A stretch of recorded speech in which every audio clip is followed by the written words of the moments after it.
សួស្តីអ្នកចម្បាំងទាំងអស់គ្នាពេលនេះយើងមកបន្តភាគទី1411ដល់ភាគទី1412នៃរឿងលេបផ្កាយរបស់យើងចាប់ផ្ដើមឡើងនៅក្នុងទីជំនឿបំផុតរបស់ផ្លូវថាមពលអមតៈលាស់ហ្វឹងបានបង្ហាញខ្លួននៅពីលើលំហអវកាសហើយសម្លឹងមើលចុះក្រោមថាទន្លេមែនទេពីមុននៅសងខាងនៅលើជញ្ជាំងមានសំណាក់រំអត់ទូយ៉ាងណាក្តៅផ្លូវធំនៅចំពោះមុខគាត់នៅពេលនេះគឺជាទន្លេមែនទេលាស់ហ្វឹងបានឈរនៅពីលើទន្លេហើយសម្លឹងមើលចុះក្រោមដោយការតក់ស្លុតគាត់បានប្រើប្រាស់ថាមពលអមតៈរបស់គាត់ដើម្បី scan ហើយបានរកឃើញថាទន្លេនេះពោរពេញទៅដោយថាមពលអមតៈគ្មានទីបញ្ចប់ហើយគ្មានម្ចាស់ទេវាដូចគ្នាជាមួយច្បាប់ដើមស្គាល់លោកបឋមផងដែរថាមពលអមតៈរបស់មហាសមុទ្រច្បាប់ដើមអាចត្រូវបានស្រូបហើយប្រើប្រាស់តាមការចង់បានតាមពិតទៅវាជាថាមពលអមតៈហើយមានច្រើនណាស់លាស់ហ្វឹងមានការសប្បាយចិត្តយ៉ាងខ្លាំងមនុស្សម្នាក់ត្រូវដឹងថារាងកាយអមតៈរបស់គាត់មានកម្ពស់ 100,000 គីឡូម៉ែត្រហើយផ្លូវនេះមានកម្ពស់ជាង 100 លានគីឡូម៉ែត្រជាមួយនឹងប្រវែងរាប់សិបលានគីឡូម៉ែត្រផ្លូវធំបែបនេះហើយពាក់កណ្ដាលត្រូវបានបំពេញដោយទន្លេថាមពលអមតៈមើលទៅព្រះចក្រអត្រាជីនបានបន្សល់ទុកនៅថាមពលអមតៈយ៉ាងច្រើននៅកន្លែងមួយនេះលាស់ហ្វឹងបានគិតថានៅពេលមនុស្សចំនួនក្រោយបានសិក្សានៅកន្លែងនេះហើយនៅពេលពួកគេមានការយល់ដឹងរាងកាយអមតៈពួកគេច្បាស់ជាបានទម្លុះមិនថាគាត់មានហេតុផលអ្វីនោះទេមនុស្សម្នាក់ច្បាស់ជាខ្លាចជាមនុស្សល្ងងប្រសិនបើពួកគេមិនស្រូបយកថាមពលអមតៈទាំងនេះទេ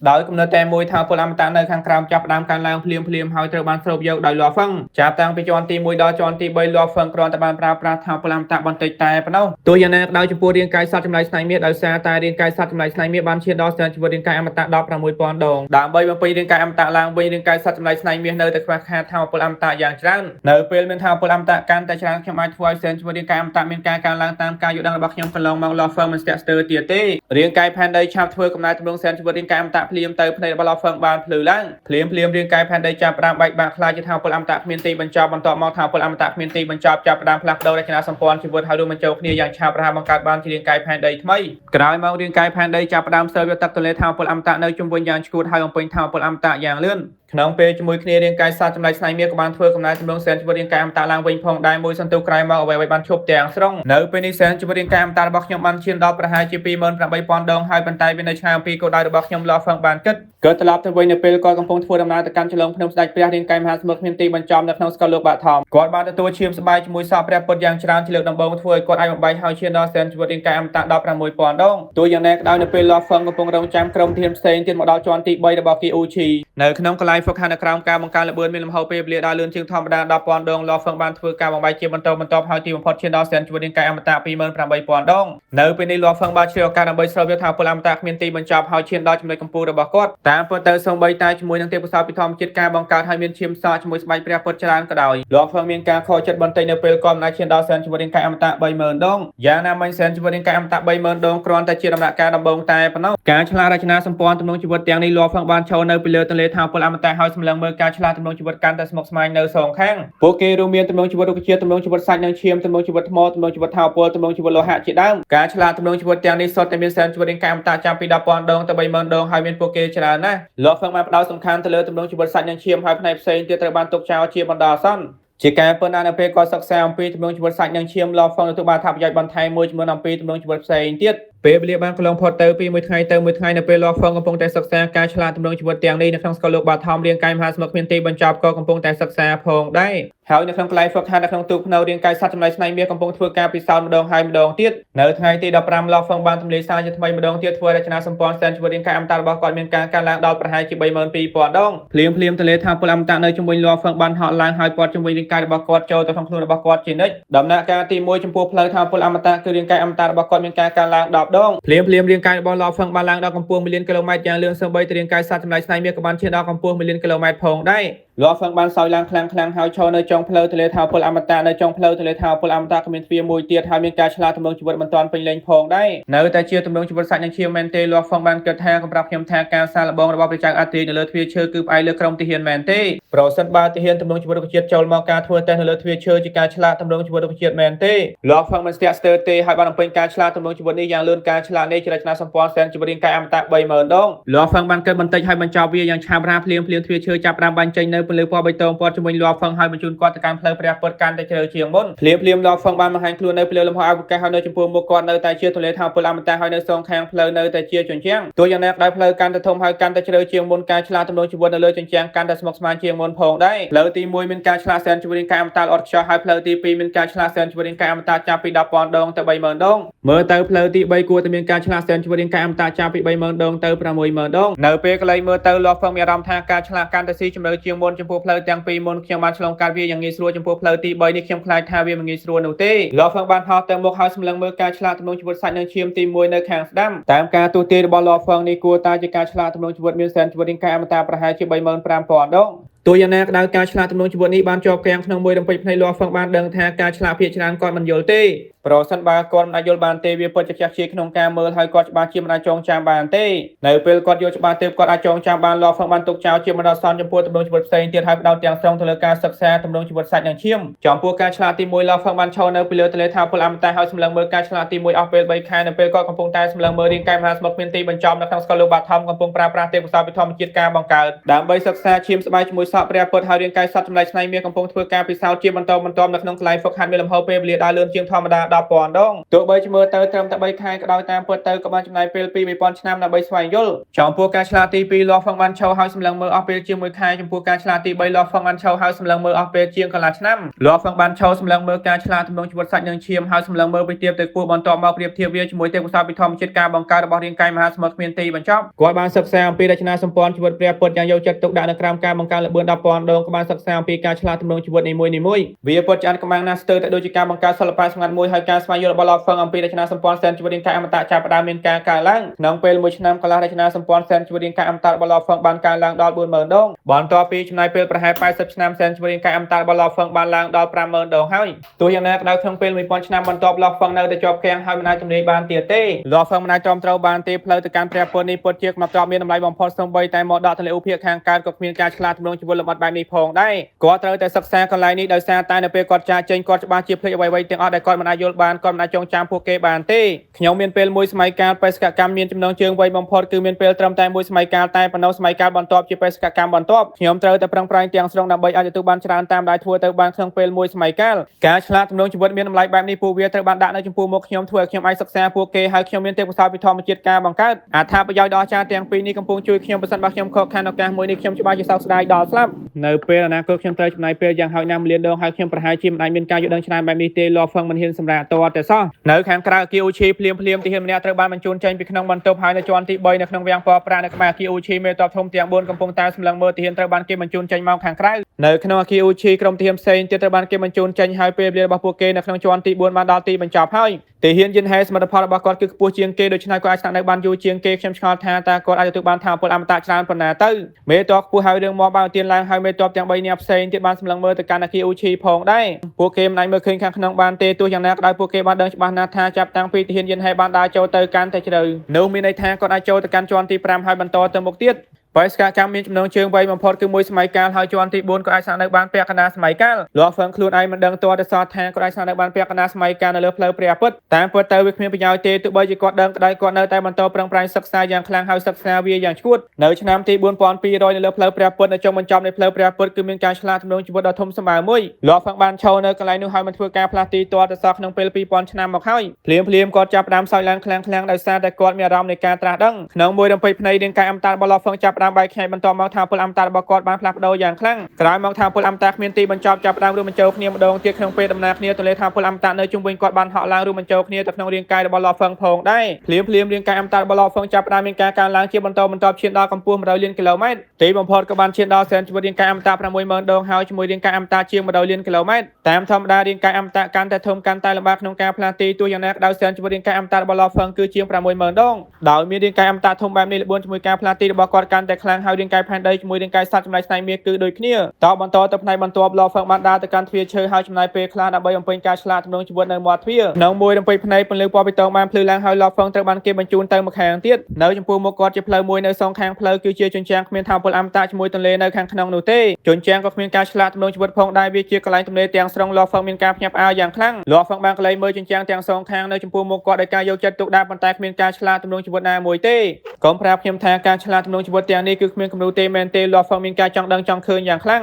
ងហើយដើរតាមផ្លូវទៅកាន់តែជ្រៅសម្លឹងមើលដានទាំងអស់នៅខាងក្នុងដោយការប្រុងប្រយ័ត្នហើយស្វែងរកដំរីណាមួយប៉ុន្តែគាត់រកមិនឃើញទេគ្មានដានណាមួយដែលលោកហ្វឹងបានរកឃើញថាពិសេសនោះទេភ្លាមទៅជាតិរបស់លោកហ្វឹងចាប់ផ្ដើមញ័រក៏បានលើសម្លេងមិនច្បាស់លាស់នៅជុំវិញគាត់សម្លេងនោះគឺទន់ភ្លន់ណាស់ប៉ុន្តែមាននៅគ្រប់ទីកន្លែងបន្តិចម្ដងសម្លេងកាន់តែខ្លាំងឡើងហើយកន្លែងនៅជុំវិញចាប់ផ្ដើមបញ្ចេញនៅពន្លឺពណ៌ខ្មៅរាប់ដល់ចាប់ផ្ដើមរួមបញ្ចូលគ្នានៅក្បែរលោកហ្វឹងវាបានខ្លាចជាស្មៅព្រិលមានពណ៌ខ្មៅហាក់បីដូចជាធម្មតាប៉ុន្តែធ្វើឲ្យលោកហ្វឹងមានអារម្មណ៍ក្របោ ជាទាំងស្រុងក្នុងរបស់ស្មារតីខ្មៅបានបញ្ឈប់មុខជាមួយឡោះហ្វឹងហើយបន្តថាដើម្បីឲ្យឈានដល់ចំណុចនេះបានអ្នកនៅមិនឆ្ងាយអំពីចំណុចកម្ពូលរបស់ព្រះពុទ្ធនោះទេសូមចាំថាផ្លូវព្រះពុទ្ធដើម្បីឲ្យឈានដល់ចំណុចកម្ពូលនេះឲ្យស្វែងរកបានដោយខ្លួនឯងតែប៉ុណ្ណោះខ្ញុំសង្ឃឹមថាអ្នកឲ្យឡើងដល់ជាន់ទី9របស់ KUC ក្រោយមកស្មារតីខ្មៅបានក្លែងមើលទៅកាន់ឡោះហ្វឹងមុនពេលបាត់ខ្លួនទៅឡោះហ្វឹងបានឈរនៅកន្លែងនោះដោយការងឿនឆ្ងល់គាត់ក៏មិនអាចមើលឃើញស្មារតីខ្មៅបានច្បាស់លាស់ផងដែរគាត់មិនអាចមើលឃើញសូម្បីតែស្មារតីខ្មៅបានច្បាស់លាស់ទោះយ៉ាងណាក៏ដោយនៅចំពោះមុខស្មារតីខ្មៅគាត់មានអារម្មណ៍ថាចង់ថ្វាយបង្គំភ្លាមឡោះហ្វឹងមានការភ្ញាក់ផ្អើលយ៉ាងខ្លាំងជាការពិតណាស្មារតីខ្មៅច្បាស់ជាខ្លាំងជាងអ្នកស្នងតំណែងឌៀនដងហេពីមុនហើយឌៀនដងហេពីមុនបានធ្លាក់ចុះតាំងពីយូរណាស់មកហើយប្រសិនបើព្រះអង្គនៅកន្លែងនេះតើនឹងមានរឿងអ្វីកើតឡើងមែនទេហើយ KUC ត្រូវបានសាងសង់ឡើងដោយព្រះអង្គផ្ទាល់ជាពិសេសផ្លូវព្រះពុទ្ធទាំងនេះការឆ្លាតទំនងជីវិតទាំងនេះគឺមានតម្លៃខ្លាំងណាស់សូម្បីតែពុយពងឌៀនដងហេក៏គ្មានពួកគេផងដែរមនសិការនិមិត្តមុននេះទំនងជាព្រះមហាក្សត្ររបស់អាណាចក្រជីនឡោះហ្វឹងមានរាប់ដឹងភ្លាមថាបេសកកម្មមានចំណងជើងនេះមិនធម្មតាទេនៅពេលគាត់ទទួលយកបេសកកម្មមានចំណងជើងឡោះហ្វឹងបានធ្វើដើម្បីតែកំណត់ត្រាប់មេកានិកអ៊ូឈីសើងជាមួយការហ្វឹកហាត់ខ្លួនឯងបន្តិចតែប៉ុណ្ណោះទោះយ៉ាងណាក៏ដោយនៅពេលឃើញការឆ្លាតទំនងជីវិតនៅលើផ្លូវព្រះពុទ្ធឡោះហ្វឹងមានការសប្បាយចិត្តខ្លាំងពេកនៅពេលនោះហើយមិនទាន់មានការចាប់អារម្មណ៍ទេប៉ុន្តែនៅពេលនេះក៏បានស្ងប់ចិត្តទាំងស្រុងហើយក៏បានដឹងថាមានអ្វីមួយខុសជាមួយនឹងអាគីអ៊ូឈីសូម្បីតែអត្ថភាពដូចជាដូនតាចំនួនទី3ក៏មិនអាចមានការឆ្លាតទំនងជីវិតមានតម្លៃទាំងនេះផងដែរសូម្បីតែអត្ថភាពដូចជាដូនតាចំនួនទី3ក៏មិនអាចមានការឆ្លាតទំនងជីវិតមានតម្លៃបំផុតទាំងអស់នេះផងដែរដូច្នេះហើយតើព្រះមហាក្សត្ររបស់អាណាចក្រជីនអាចផ្ដល់ពួកគេទៅឲ្យអ្នកផ្សេងស្រួលបែបនេះមែនទេនៅពេលមនសិការនិមិត្តបានលើកចេញមកបានធ្វើឲ្យឡោះហ្វឹងមានអារម្មណ៍ដឹងថាមានអ្វីមួយខុសហើយប្រសិនបើខ្ញុំទាយមិនខុសទេសត្វចម្លែកមនុស្សនៅក្នុងសមូលហេតុភាពគ្មានទីបញ្ចប់ជាស្ដេចព្រះរបស់អាណាចក្រជីនដែលបានធ្លាក់ចុះតើព្រះមហាក្សត្ររបស់អាណាចក្រជីនបានធ្លាក់ចុះហើយមែនទេមុនពេលគាត់សោយទីបង្គត់ក៏បានសាងសង់អាគីអ៊ូឈីហើយបានកំណត់លក្ខខណ្ឌបេសកកម្មមានចំណងជើងមែនទេគំនិតរបស់ម្ដងបានភ្លឺឡើងនៅក្នុងចិត្តរបស់ឡោះហ្វឹងប៉ុន្តែភ្លាមពលឺមួយបានចុះមកហើយព័ទ្ធជំនួយឡោះហ្វឹងបន្តមកឡោះហ្វឹងចាប់ផ្ដើមបាត់ខ្លួន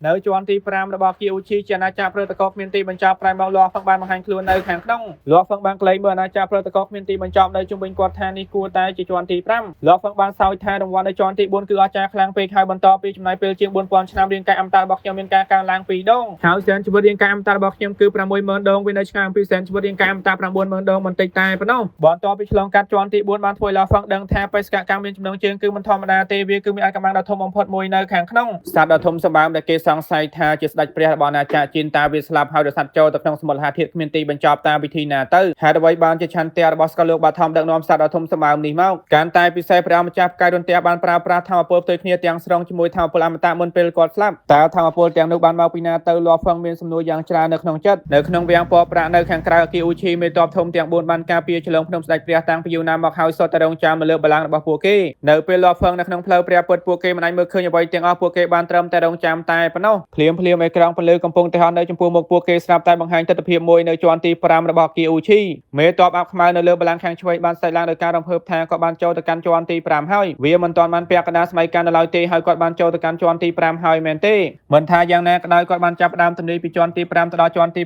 7រួចទៅហើយមេតបស្រីពាក់ពីដៃពណ៌ប្រាក់មេតបខ្ពស់ហើយរឿងមកមេតបស្អាតចម្លែកជាមួយមេតបអាប់ខ្មៅពួកគេទាំង4នាក់សុទ្ធតែពោពេញទៅដោយក្តីរំភើបជាមួយការរំពឹងទុកខ្ញុំឆ្ងល់ថាតើធានយានហើយអាចឆ្លងផុតទាំង3ជាន់ហើយចូលទៅកាន់ជាន់ទី8ដែរឬទេជាន់ទី5ជាន់ទី6ជាន់ទី7ជាន់ទាំង3នេះគឺមានប្រយោជន៍ខ្លាំងណាស់សម្រាប់អ្នកខ្លាំងប៉ុន្តែការលំបាកកាន់តែខ្លាំងផងដែរអាណាចក្រជាតិរបស់ពួកយើងក្រុមទាហានរយៈជនមួយចំនួនធំពួកគេភាគច្រើនមានឱកាសឆ្លងផុតជាន់ទី5ប៉ុន្តែពួកគេភាគច្រើនត្រូវបានលុបចោលនៅជាន់ទី5ជាន់ទី6ជាមួយជាន់ទី7ជាន់ទាំង3នេះពិតជាលំបាកខ្លាំងណាស់ប៉ុន្តែទាហានយានហែម្នាក់នេះពិតជាខ្លាំងមែនទែនគាត់មានឱកាសខ្ពស់ក្នុងការឆ្លងផុតទាំង3ជាន់នេ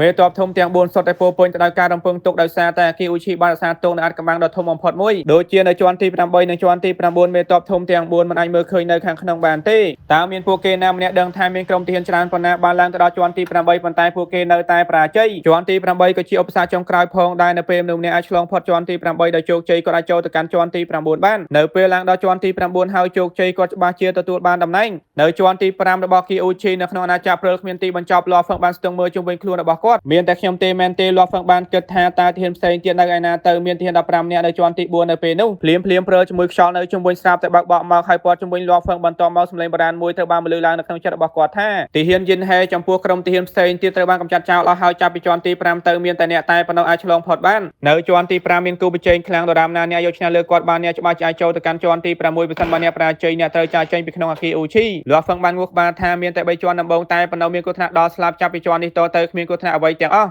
លាប់ហ្វឹងបានងួរក្បាលហើយសម្លឹងមើលទៅកាន់ទីឆ្ងាយនៅក្នុងព្រៃជាមួយនឹងខ្យល់មានស្មៅអាចមើលឃើញយ៉ាងច្បាស់គាត់ស្លៀកពាក់អាវផាយពណ៌សកំពុងតែដើរមកលាប់ហ្វឹងអាចមើលឃើញយ៉ាងច្បាស់ថាបរិបពាក់អាវពណ៌សនេះសង្ហាខ្លាំងណាស់គាត់ស្ទាយហើយសម្លឹងមើលទៅកាន់លាប់ហ្វឹងថាទីហ៊ានយិនហេកម្លាំងរបស់ខ្ញុំគឺដូចគ្នាជាមួយអ្នកផងដែរនៅពេលនេះដោយសារតែអ្នកមានជំនាញខាងបច្ចេកទេសដែរខ្ញុំនឹងប្រើប្រាស់បច្ចេកទេសដែរដើម្បីធ្វើការវាយប្រហារជាមួយអ្នកបរិបពាក់អាវផាយពណ៌សបានលាតដៃរបស់គាត់ចេញហើយព្រិលនៅជុំវិញចាប់ផ្ដើមរួមបញ្ចូលគ្នាយ៉ាងឆាប់រហ័សបង្កើតបានជាដុំតកក្នុងពេលដំណើរគ្នារាងកាយទាំងមូលរបស់បរិបពាក់អាវផាយពណ៌សចាប់ផ្ដើមបញ្ចេញនូវចេតនាប្រយុទ្ធគ្មានទីបញ្ចប់សូម្បីតែរាងកាយទាំងមូលរបស់គាត់ហាក់ដូចជាបានคล้ายទៅជាដើមមួយហើយចេតនាប្រយុទ្ធគ្មានទីបញ្ចប់នេះតែងតែដាក់សម្ពាធទៅលើលាប់ហ្វឹងជានិច្ចបច្ចេកទេសដើរមែនទេលាប់ហ្វឹងបានលាតដៃរបស់គាត់បន្តមកដើរស្មៅឈាមបានលេចឡើងនៅពីលើលំហអាវកាសហើយសម្លឹងមើលគូបច្ចេករបស់គាត់ចេតនាប្រយុទ្ធគ្មានទីបញ្ចប់ត្រូវបានបញ្ចេញមកលោណាបរិបពាក់អាវផាយពណ៌សបានសើចឡើងហើយបន្តថាឆាប់ទប់ទល់ជាមួយការវាយប្រហារដើរទី1របស់ខ្ញុំភ្លាមទៅ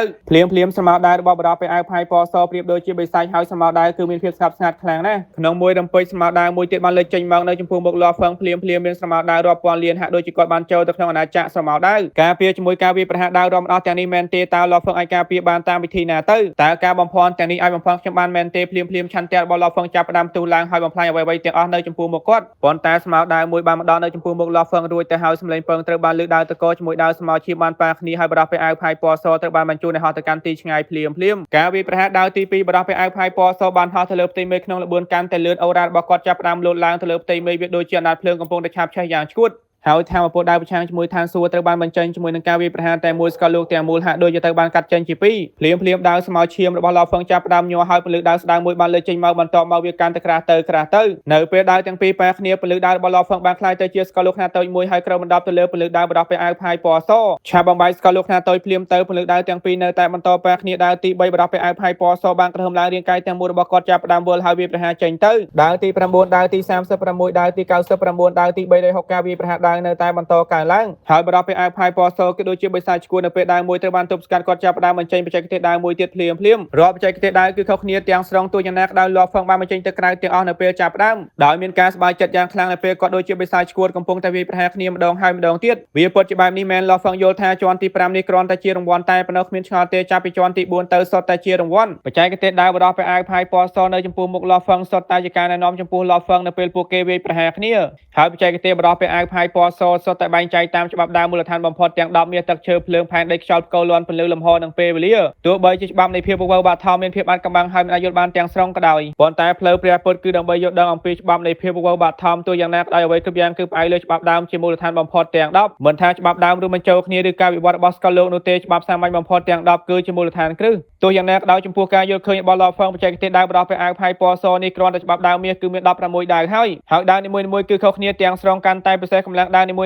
យៗអាចចាត់ទុកបានថាមានកម្លាំងម្ចាស់ស្កលលោកកាយ6កំពូលផងដែរគ្រាន់តែច្បាប់ដើមជាមូលដ្ឋានបំផុតមួយអាចបង្កើតបច្ចេកទេសដើរប្រឆាំងជាមួយឋានសួគ៌បែបនេះបានមែនទេគ្រាន់តែការវាយប្រហារគ្នានៅពេលនេះបានធ្វើឲ្យការយល់ដឹងរបស់លាប់ហ្វឹងទៅលើច្បាប់ដើមទាំង10មានការកើនឡើងយ៉ាងខ្លាំងការផ្លាស់ប្ដូរមួយនេះខ្លាំងជាងការយល់ដឹងរបស់លាប់ហ្វឹងក្នុងពេល10,000សម័យកាលទៅទៀតធ្វើឲ្យលាប់ហ្វឹងមានការសប្បាយចិត្តយ៉ាងខ្លាំងបច្ចេកទេសដើរបដោះពាក់អាវពណ៌សបានធ្វើឲ្យលាប់ហ្វឹងមានការភ្ញាក់ផ្អើលយ៉ាងខ្លាំងដោយសារតែបច្ចេកទេសដើរទាំងនេះសុទ្ធតែមានកម្លាំងម្ចាស់ស្កលលោកកាយ6ចំពោះលាប់ហ្វឹងពួកគេគ្មានគ្រោះថ្នាក់ទាល់តែសោះទោះយ៉ាងណាក៏ដោយដើម្បីអាចបង្កើតវាបានដោយគ្រាន់តែពឹងផ្អែកលើច្បាប់ដើមជាមូលដ្ឋានទាំង10បានធ្វើឲ្យលាប់ហ្វឹងមានការភ្ញាក់ផ្អើលយ៉ាងខ្លាំងនៅពេលគាត់កំពុងវាយប្រហារជាមួយបដោះពាក់អាវពណ៌សរាងកាយសត្វចំណៃស្នៃមាសតែងតែហ្វឹកហាត់នៅក្រោមការបង្កើនល្បឿន10,000ដងដើម្បីសិក្សាអំពីបច្ចេកទេសដើរនីមួយនៅដើរទី360បដោះពាក់អាវពណ៌សត្រូវបានលាប់ហ្វឹងដេញតាមទោះយ៉ាងណាក៏ដោយបដោះពាក់អាវពណ៌សបានដកថយទៅកាន់ទីឆ្ងាយហើយឈប់នៅពីលើព្រិលជាបណ្ដោះអាសន្នលាប់ហ្វឹងមានការភ្ញាក់ផ្អើលយ៉ាងខ្លាំងថាតើគាត់ឈប់ហើយមែនទេប៉ុន្តែភ្លាមបដោះពាក់អាវពណ៌សបានបន្តថាដោយសារតែដើរទី360មិនអាចធ្វើអ្វីចំពោះអ្នកបានបន្តមកសូមសាកល្បងជាមួយនឹងបច្ចេកទេសដើរខ្លាំងក្លាបំផុតរបស់ខ្ញុំភ្លាមដុំតកោនៅក្នុងដៃរបស់គាត់ចាប់ផ្ដើមភ្លឺឡើងហើយសត្វចម្លែកកំពុងតែក្រហមមួយបានលើកចេញមកវាជាសត្វចម្លែកមើលទៅដូចជាសត្វចចកមានស្នែងលាប់ហ្វឹងមានការភ្ញាក់ផ្អើលយ៉ាងខ្លាំងនៅពេលគាត់បានឃើញហើយបន្តថាព្រះសត្វមាសមែនទេនៅពេលដុំតកោបានលើកចេញមកព្រះសត្វមាសបានក្រហមឡើងយ៉ាងខ្លាំងវាបានបន្ទាបក្បាលចុះហើយចង្អុលស្នែងទៅមុខវាប្រហារទៅកាន់លាប់ហ្វឹងយ៉ាងសាហាវភ្លាមវាបានបន្សល់ទុកនៅពន្លឺពណ៌មាសភ្លឺចែងចាំងមួយនៅក្នុងលំហអវកាសបន្តមកលាប់ហ្វឹងបានប្រើប្រាស់សិល្បៈស្មារតីខាតពន្លឺទឹកនិងភ្លើងដើម្បីទប់ទល់ជាមួយនឹងពន្លឺពណ៌មាសកំពុងតែវាប្រហារចូលមកច្បាប់ដើមលំហនឹងមាសមែនទេលាប់ហ្វឹងមានការភ្ញាក់ផ្អើលយ៉ាងខ្លាំងនៅក្នុងចិត្តថាបច្ចេកទេសដើមមានកម្លាំងម្ចាស់ស្កលលោកកាយ7មែនទេបច្ចេកទេសដើមទាំង360ពីមុនគឺមានច្បាប់ដើមជាមូលដ្ឋានបំផុតតែមួយតែប៉ុណ្ណោះហើយគ្រប់បច្ចេកទេសដើមទាំងអស់សុទ្ធតែបានឈានដល់កម្លាំងម្ចាស់ស្កលលោកកាយ6ស្មើជាមួយសិល្បៈស្មាត់ការចាប់កំណើតឡើងវិញរបស់លាប់ហ្វឹងហើយនៅពេលនេះបច្ចេកទេសដើមទី361ត្រូវបានរួមបញ្ចូលគ្នាជាមួយច្បាប់ដើមលំហនឹងមាសហើយមានកម្លាំងម្ចាស់ស្កលលោកកាយ7វាថែមទាំងបានបង្ខំឲ្យលាប់ហ្វឹងប្រើប្រាស់សិល្បៈស្មាត់ដាច់ខាតពន្លឺទឹកនិងភ្លើងដើម្បីទប់ទល់ទៀតផងបដោះពាក់អាវពណ៌សបាន បញ្ជាក់ពីមុនថាគាត់នឹងប្រើប្រាស់ថាពលដូចគ្នាជាមួយ Law Firm ប៉ុន្តែការពុតថាពលដែលគាត់កំពុងតែបញ្ចេញគឺខ្លាំងជាងដោយសារតែ Law Firm បានប្រើប្រាស់ដាវស្មើឈាមហើយបញ្ចេញសិល្បៈសម្ងាត់ដាច់ខាតការចាប់កំណើតឡើងវិញដើម្បីទប់ទល់ជាមួយការវាយប្រហារដាវទាំង360ជាក់ស្ដែងជាន់ទី5នេះជាការសាកល្បងបច្ចេកទេសវាយប្រហារចំពោះថាពលអមតៈមែនទេដាវស្មើឈាមមែនទេអត្ថប្រយោជន៍ផ្សេងទៀតទាំងអស់គឺគ្មានប្រយោជន៍ទេមើលទៅទាហានយិនហេម្នាក់នេះក៏បានមើលឃើញការសម្ងាត់រួចទៅហើយទីបំផុតក៏បានដឹងអំពីអត្ថប្រយោជន៍នៅជាន់ទី5ហើយគាត់បានវាយប្រហារគ្រប់ពេលប៉ុន្តែគាត់មិនទាន់បានប្រើប្រាស់កម្លាំងពេញលេញរបស់គាត់ដើម្បីកម្ចាត់គូប្រជែងនៅឡើយទេវាច្បាស់ណាស់ថាគាត់កំពុងតែប្រឹងប្រែងរៀនបច្ចេកទេសដាវបន្ថែមទៀតចេញពីគូប្រជែងរបស់គាត់មេតបធំទាំង4បានសោយហើយដកដង្ហើមធំទាហានណាមួយបានឈានដល់ជាន់ទី5ច្បាស់ជាអាចរកឃើញយ៉ាងឆាប់រហ័សនិងអាចកំបាំងនៅពីក្រោយរឿងទាំងអស់នេះបន្ទាប់មកពួកគេចាប់ផ្ដើមស្រូបយកហើយស្វែងយល់ម្ដងមួយលាស់ហ្វឹងពិតជាបានស្រូបយកហើយស្វែងយល់ផងដែរការវាយប្រហារដាវទាំង360ពីមុនបានប៉ះពាល់ដល់គាត់យ៉ាងខ្លាំងដោយសារតែគាត់ទទួលបានមកដកដៀនដងហេគាត់បានយល់អំពីសារៈសំខាន់នៃច្បាប់ដើមជាមូលដ្ឋានបំផុតទាំង10 Law Firm បានយល់អំពីច្បាប់ដើមជាមូលដ្ឋានបំផុតទាំង10តាំងពីយូរណាស់មកហើយប៉ុន្តែគាត់មិនធ្លាប់បានយល់អំពីច្បាប់ដើមទាំង10ខ្លាំងបែបនេះទេហើយនៅក្នុងសមូលាធិគ្មានទីបញ្ចប់មនុស្សម្នាក់អាចពឹងផ្អែកលើច្បាប់ដើមនៃការរួមបញ្ចូលគ្នាឬច្បាប់ដើមលំហអាវកាសដើម្បីបង្កើតសិល្បៈសម្ងាត់មានកម្លាំងម្ចាស់ស្កលូបកាយ5កំពូលទាំងនេះត្រូវបានគេស្គាល់ថាជាសិល្បៈសម្ងាត់ខ្លាំងក្លាបំផុតក្នុងចំណោមម្ចាស់ស្កលូបប៉ុន្តែតាមពិតទៅវាគ្រាន់តែជាឧបសគ្គធំបំផុតមួយតែប៉ុណ្ណោះដូចជា Law Firm ក៏បានប្រើប្រាស់ច្បាប់ដើមលំហនិងមានដើម្បីបង្កើតសិល្បៈសម្ងាត់មានកម្លាំងម្ចាស់ស្កលូបកាយ6ហៅថាការចាប់កំណើតឡើងវិញហើយគាត់ថែមទាំងបានបង្កើតសិល្បៈស្មាតដាច់ខាតពន្លឺទឹកនិងភ្លើងដែលពឹងផ្អែកលើច្បាប់ដើមមាសទឹកនិងភ្លើងដែលហៅថាដែនកំណត់តាមពិតទៅគ្រាន់តែជាឧបសគ្គធំបំផុតមួយតែប៉ុណ្ណោះជាឧទាហរណ៍សែនជីវិតរាងកាយអមតៈ 10081 ដងត្រូវបានចាត់ទុកថាល្អឥតខ្ចោះទោះយ៉ាងណាក៏ដោយ Law Firm នៅតែអាចឈានដល់ 60000 ដងគាត់បានរងផលប៉ះពាល់យ៉ាងខ្លាំងជាពិសេសនៅក្រោមការបង្កើនល្បឿន 10,000 ដងនៅក្នុងកន្លែងហ្វឹកហាត់បានធ្វើឲ្យ Law Firm មានការយល់ដឹងកាន់តែច្រើនហើយនៅពេលវាយប្រហារគ្នាជាមួយបរិះពាក់អាវពណ៌សបច្ចេកទេសដាវរបស់ Law Firm ត្រូវបានកែលម្អបន្តិចម្ដងនៅដាវទី399បរិះពាក់អាវពណ៌សបានខ្លាយជាព្យុះកំបុតត្បូងដ៏ធំសម្បើមមួយហើយនៅក្នុងព្យុះកំបុតត្បូងគឺមានដាវពណ៌មាសយ៉ាងច្រើនក្នុងមួយរំពេចភ្នែកដាវចាប់ផ្ដើមដាក់ត្រួតនៅពីលើគ្នាហើយ Law Firm កំពុងត្រូវបានឡើងពណ៌ដោយព្យុះកំបុតត្បូងចាប់ផ្ដើមគវីដាវស្មោឈាមនៅក្នុងដៃរបស់គាត់ភ្លាមនៅពេលដាវស្មោឈាមចាប់ផ្ដើមវាយប្រហារចេញទៅពន្លឺដាវពណ៌មាសរំដល់ចាប់ផ្ដើមទូឡើងយ៉ាងខ្លាំងនៅពេលពន្លឺដាវរបស់ Law Firm បានលេចចេញមកវាក៏បានបណ្ដាលឲ្យអ្វីគ្រប់យ៉ាងនៅជុំវិញនៅផ្ទុះឡើងសូម្បីតែថាពលលំហនិងពេលវេលានៅជុំវិញពន្លឺដាវក៏បានផ្ទុះឡើងផងដែរអ្វីគ្រប់យ៉ាងនៅជុំវិញត្រូវបានបំផ្លាញចោលទាំងស្រុងធ្វើឲ្យបរិះពាក់អាវពណ៌សបានហោះគេចេញទៅភ្លាមហើយដកថយ3ជំហានបន្ទាប់មកសម្លឹងមើលទៅកាន់ Law Firm តែមានការតក់ស្លុត Law Firm កាន់ដាវស្មោឈាមពោពេញទៅដោយការសប្បាយចិត្តយ៉ាងខ្លាំងថាខ្ញុំជោគជ័យហើយទីបំផុតខ្ញុំអាចបង្កើតបច្ចេកទេសដាវមានកម្លាំងម្ចាស់ស្កលលើបកាយ7កំពូលបានហើយសិល្បៈសម្ងាត់ការចាប់កំណើតឡើងវិញគឺមានកម្លាំងម្ចាស់ស្កលលើបកាយ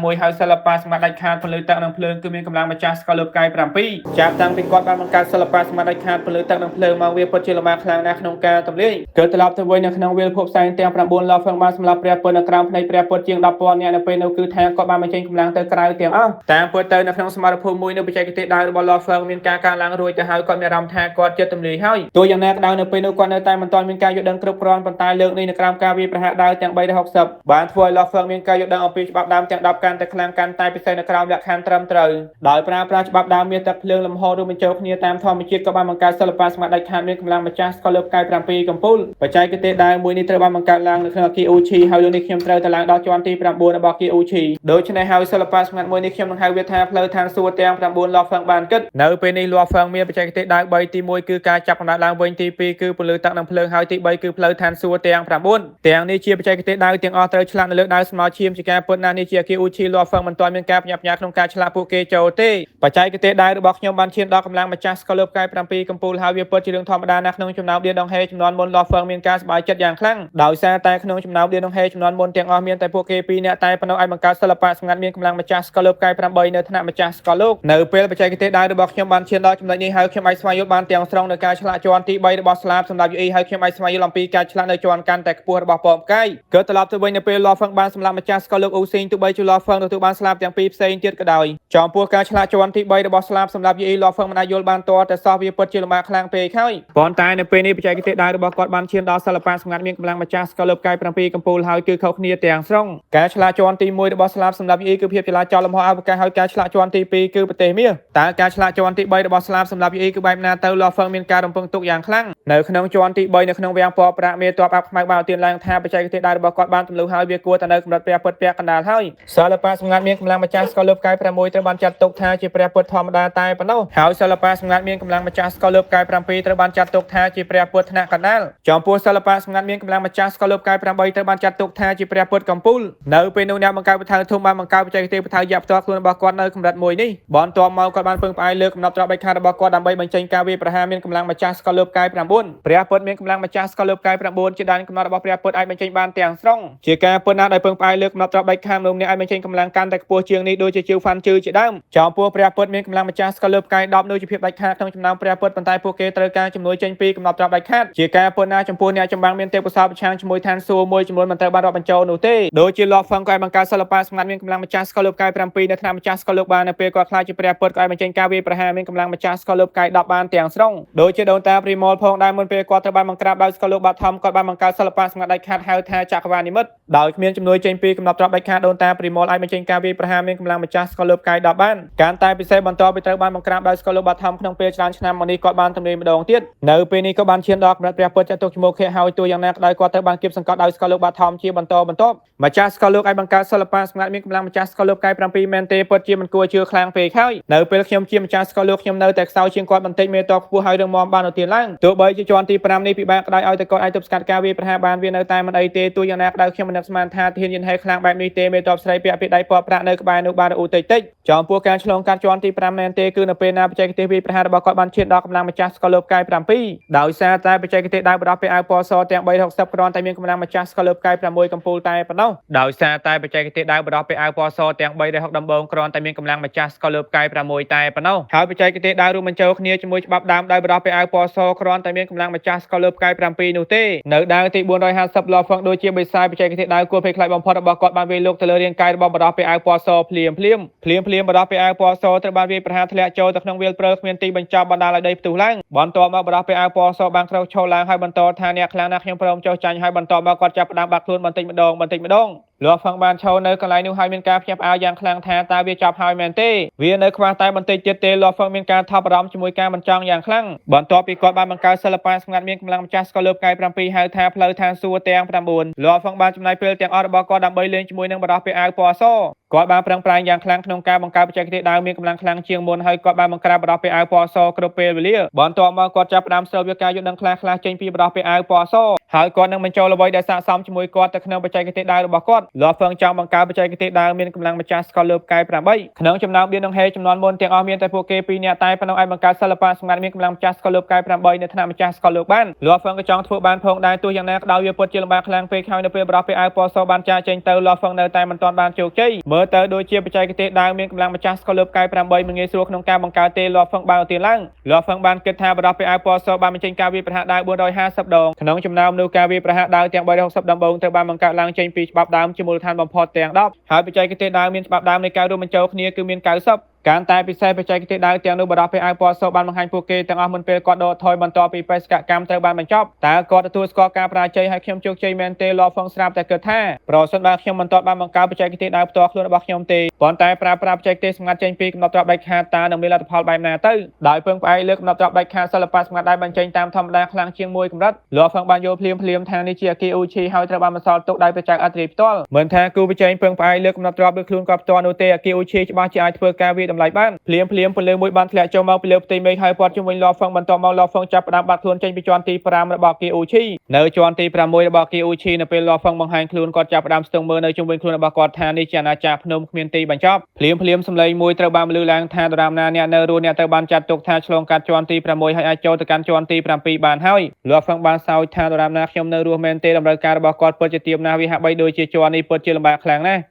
់លោកហ្វឹងឈរនៅក្នុងអាណាចក្រភ្នំគ្មានទីបញ្ចប់ហើយសម្លឹងមើលទៅកាន់ទីឆ្ងាយហើយឃើញថាហាក់បីដូចជាមានសត្វដ៏ធំសម្បើមមួយកំពុងតែផុសចេញពីក្នុងដីក្រោយមកដីចាប់ផ្ដើមប្រេះបែកហើយស្មៅពណ៌បៃតងខ្មៅដ៏ធំសម្បើមមួយបានផុសចេញពីក្នុងដីពិតជាមានសត្វដ៏ធំសម្បើមកំពុងតែផុសចេញពីក្នុងដីមែនទេលោកហ្វឹងបានរអ៊ូតិចភ្លាមសត្វពណ៌បៃតងខ្មៅដ៏ធំសម្បើមមួយបានផុសចេញពីក្នុងដីចាប់ផ្ដើមក្រហមឡើងហោះឡើងទៅលើផ្ទៃមេឃវាពិតជាសត្វអាក្រក់ខ្លាំងណាស់ស្តៀងគ្នាជាមួយសត្វកណ្ដុរពណ៌បៃតងខ្មៅប៉ុន្តែនៅលើស្បែកមានភ្នែកដោយកលែងមើលទៅវាផ្លែតឃើញថាយ៉ាងហោចណាស់មានភ្នែក2-300សត្វចម្លែកនេះបានលើកក្បាលហើយក្រហមឡើងសម្លេង ផាំងត្រូវបានលើផ្នែកទាំងអស់ចាប់ផ្ដើមបាញ់ចេញនៅពន្លឺពណ៌មាសទៅគ្រប់ទិសទីទោះយ៉ាងណាក៏ដោយវាបាញ់ចេញបានត្រឹមតែចម្ងាយជាង100លានគីឡូម៉ែត្រតែប៉ុណ្ណោះសារចម្លែកផ្នែក1000មែនទេលាប់ហ្វឹងបានកត់សម្គាល់ភ្លាមយោងតាមពន្លឺពណ៌មាសសារចម្លែកផ្នែក1000បានសាច់ឡើងយ៉ាងខ្លាំងហើយសម្លឹងមើលទៅកាន់លាប់ហ្វឹងថាវាតាំងពីយូរណាស់មកហើយខ្ញុំបានកើតឡើងម្ដងទៀតទីហ៊ានយិនហេខ្ញុំនឹងដោះស្រាយជាមួយអ្នកបន្តិចម្ដងកាន់តែយូរខ្ញុំកាន់តែសប្បាយចិត្តនៅក្នុងជាន់ទី6វាពិតជាលំបាកក្នុងការឆ្លងកាត់ខ្លាំងណាស់លាប់ហ្វឹងបានសើចថាតើគាត់អាចទប់ទល់ជាមួយខ្ញុំបានយូរមែនទេរាងកាយអមតៈរបស់គាត់បានឡើងដល់កម្ពស់ជាង100លានគីឡូម៉ែត្រហើយគាត់បានលួចជាប់សម្បត្តិយ៉ាងច្រើននៅជាន់ទី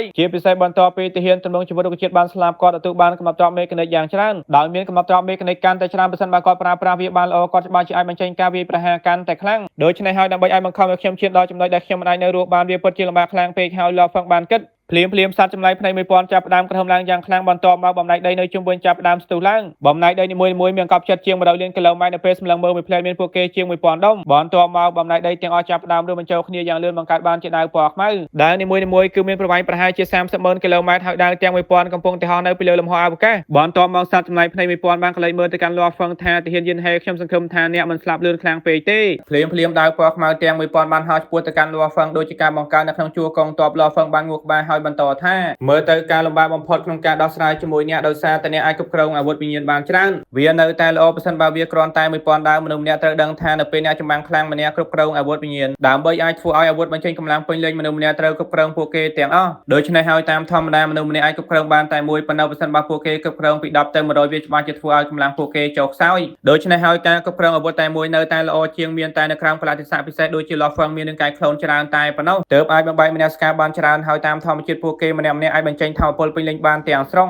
ឧទាហរណ៍សត្វចម្លែកផ្នែក1000តាមធម្មជាតិអាចបំបែកម្នាក់ស្ការទៅជាង1000ហើយពួកគេនីមួយៗអាចបញ្ចេញការវាយប្រហារពេញលេញភ្លាមដើរជាង1000លឿនដូចជាផ្នែកបន្ទោបានក្រោបបណ្ដប់នៅពីលើផ្ទៃមេភ្លាមនៅពីលើលាប់ហ្វឹងបន្ទាប់មកពួកគេចាប់ផ្ដើមធ្លាក់ចុះក្រោមធ្វើឲ្យលាប់ហ្វឹងគ្មានផ្លូវណាមួយដើម្បីគេចចេញឡើយនៅពេលលាប់ហ្វឹងបានទប់ស្កាត់ដាវទី1ដាវទាំង999ផ្សេងទៀតបានឡើងព័ទ្ធជុំវិញគាត់នៅគ្រប់ទិសទីធ្វើឲ្យគាត់ធ្លាក់ចូលទៅក្នុងការបង្កើតដាវភ្លាមលាប់ហ្វឹងចាប់ផ្ដើមបញ្ចេញបច្ចេកទេសដាវរបស់គាត់ជាមួយដាវស្មៅឈាមក្រោយមករាងកាយទាំងមូលរបស់គាត់ដូចជាស្មៅដាវដ៏ធំសម្បើមមួយនៅពេលមានការប៉ះទង្គិចគ្នាជាមួយដាវពណ៌ខ្មៅក៏បានខ្ចីកម្លាំងវាយប្រហារដើម្បីដកថយទោះយ៉ាងណាក៏ដោយដាវពណ៌ខ្មៅនៅតែបន្តដេញតាមគាត់ហើយដាវពណ៌ខ្មៅផ្សេងទៀតក៏បានបញ្ញាប់ញ៉ាហោះឆ្ពោះទៅរកលាប់ហ្វឹងផងដែរវាពិតជាលំបាកខ្លាំងណាស់លាប់ហ្វឹងបានខំថ្មិញហើយបន្តថាភាពខុសគ្នារវាងអ្នកអានវិញ្ញាណជាមួយអ្នកចម្បាំងគឺថាល្បឿនអាវុធវិញ្ញាណគឺលឿនជាងអ្នកចម្បាំងទាំងស្រុងទោះយ៉ាងណាក៏ដោយរឿងទាំងនេះសម្រាប់ខ្ញុំវាគ្មានប្រយោជន៍ទេលាប់ហ្វឹងចាប់ផ្ដើមបញ្ចេញសិល្បៈសម្ងាត់របស់គាត់ភ្លាមចំពោះគាត់ការវាយប្រហារច្រើនបែបនេះគ្មានន័យអ្វីទាំងអស់ប្រសិនបើវាជាការវាយប្រហាររួមបញ្ចូលគ្នាលាប់ហ្វឹងអាចមានការភ័យខ្លាចហើយគេចខ្លួនទោះយ៉ាងណាក៏ដោយប្រសិនបើការវាយប្រហារជាក្រុមហើយមានដាវត្រឹមតែ8ទៅ10ដាវវាយប្រហារគាត់ក្នុងពេលតែមួយលាប់ហ្វឹងតាមធម្មជាតិមិនខ្លាចទេនៅជាន់ទី5ជាន់ទី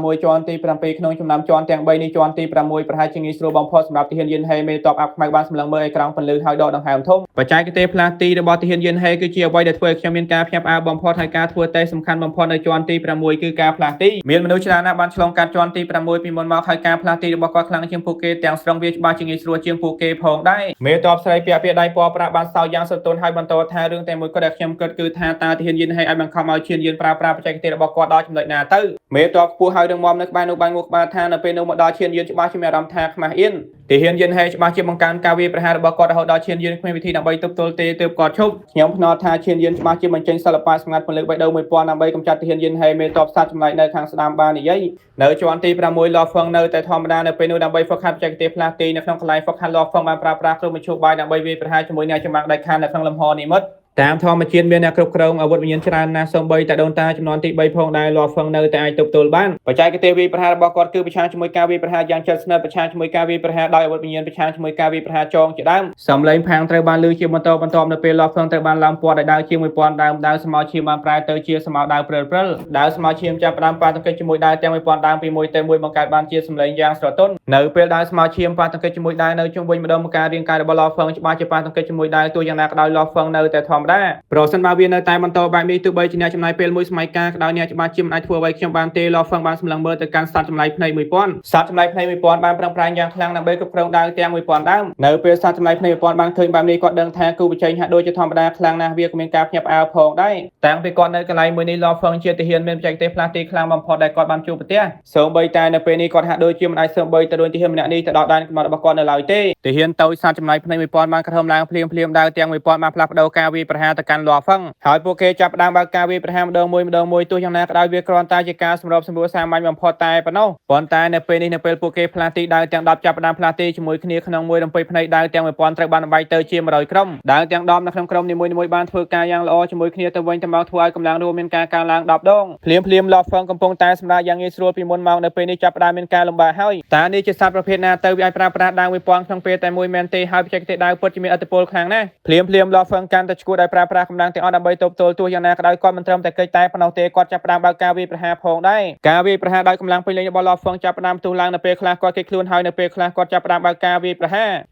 ហារជាមួយការគេចខ្លួនបានពេញគ្នាយ៉ាងល្អឥតខ្ចោះនេះជាបច្ចេកទេសផ្លាស់ទីខ្លាំងក្លាបំផុតក្នុងមួយរំពេចភ្នែកវាហាក់បីដូចជាផ្ទៃមេឃនិងផែនដីកំពុងធ្លាក់ចុះបច្ចេកទេសដាវផ្លូវឋានសួគ៌ទាំង9ត្រូវបានឡាហ្វឹងប្រើប្រាស់ជាបន្តបន្ទាប់នៅពេលសិល្បៈស្មាតដាច់ខាតផ្លូវឋានសួគ៌ទាំង9ត្រូវបានប្រើប្រាស់ដាវនៅជុំវិញចាប់ផ្ដើមរហែកហើយផ្លុំចេញមួយសន្ទុះក្រោយមកការបង្កើតដាវទាំង1000កាន់តែវឹកវរភ្លាមឡាហ្វឹងបានឆ្លងកាត់ដាវទាំង1000ហើយបំផ្លាញអ្វីៗទាំងអស់នៅជុំវិញដោយប្រើប្រាស់ការគេចខ្លួនជាមួយការខ្ចីកម្លាំងវាយប្រហារគាត់មានប្រៀបជាងសត្វចម្លែកភ្នែក1000ខ្ញុំខុសហើយមេតបសត្វចម្លែកបានសម្លឹងមើលអេក្រង់ពន្លឺហើយបន្តថាទោះបីជាឈានយានប្រើប្រាស់សិល្បៈស្ងាត់ពន្លឺភ្នែក1000ក៏ដោយគាត់នៅតែមិនអាចកម្ចាត់ទាហានយិនហេបានផងដែរពីមុនគាត់គ្រាន់តែគេចខ្លួនខ្ញុំមិននឹកស្មានថាគាត់អាចរួមបញ្ចូលបច្ចេកទេសដាវរបស់គាត់ទៅក្នុងបច្ចេកទេសផ្លាស់ទីរបស់គាត់ធ្វើឲ្យវាឈានដល់ចំណុចខ្លាំងបែបនេះទេការវាយប្រហារទប់ទល់ជាការការពារខ្លាំងក្លាបំផុតហើយការវាយប្រហារកាន់តែខ្លាំងអាចគេចេញពីការវាយប្រហារ10ដងទៅ100ដងបានទាំងស្រុងទោះយ៉ាងណាក៏ដោយនៅពេលការវាយប្រហារខុសមួយច្បាស់ជាធ្វើឲ្យពួកគេជួបជាមួយសុបិនអាក្រក់ភ្លាមដូច្នេះហើយដើម្បីរួមបញ្ចូលការវាយប្រហារទៅក្នុងបច្ចេកទេសផ្លាស់ទីពិតជាលំបាកខ្លាំងពេកហើយវាទាមទារបទពិសោធន៍យ៉ាងច្រើនជាមួយទេពកោសល្យដាច់ខាតដើម្បីអាចបង្កើតបច្ចេកទេសផ្លាស់ទីបែបនេះបានសូម្បីតែឡាហ្វឹងក៏មានមោទនភាពចំពោះខ្លួនឯងយ៉ាងខ្លាំងផងដែរដោយសារតែការបង្កើតបច្ចេកទេសផ្លាស់ទីបែបនេះគាត់ត្រូវចំណាយពេលជាង8លានសម័យកាលឡាហ្វឹងអាចមានអារម្មណ៍ដឹងថាការយល់ដឹងរបស់គាត់កាន់តែខ្លាំងឡើងហើ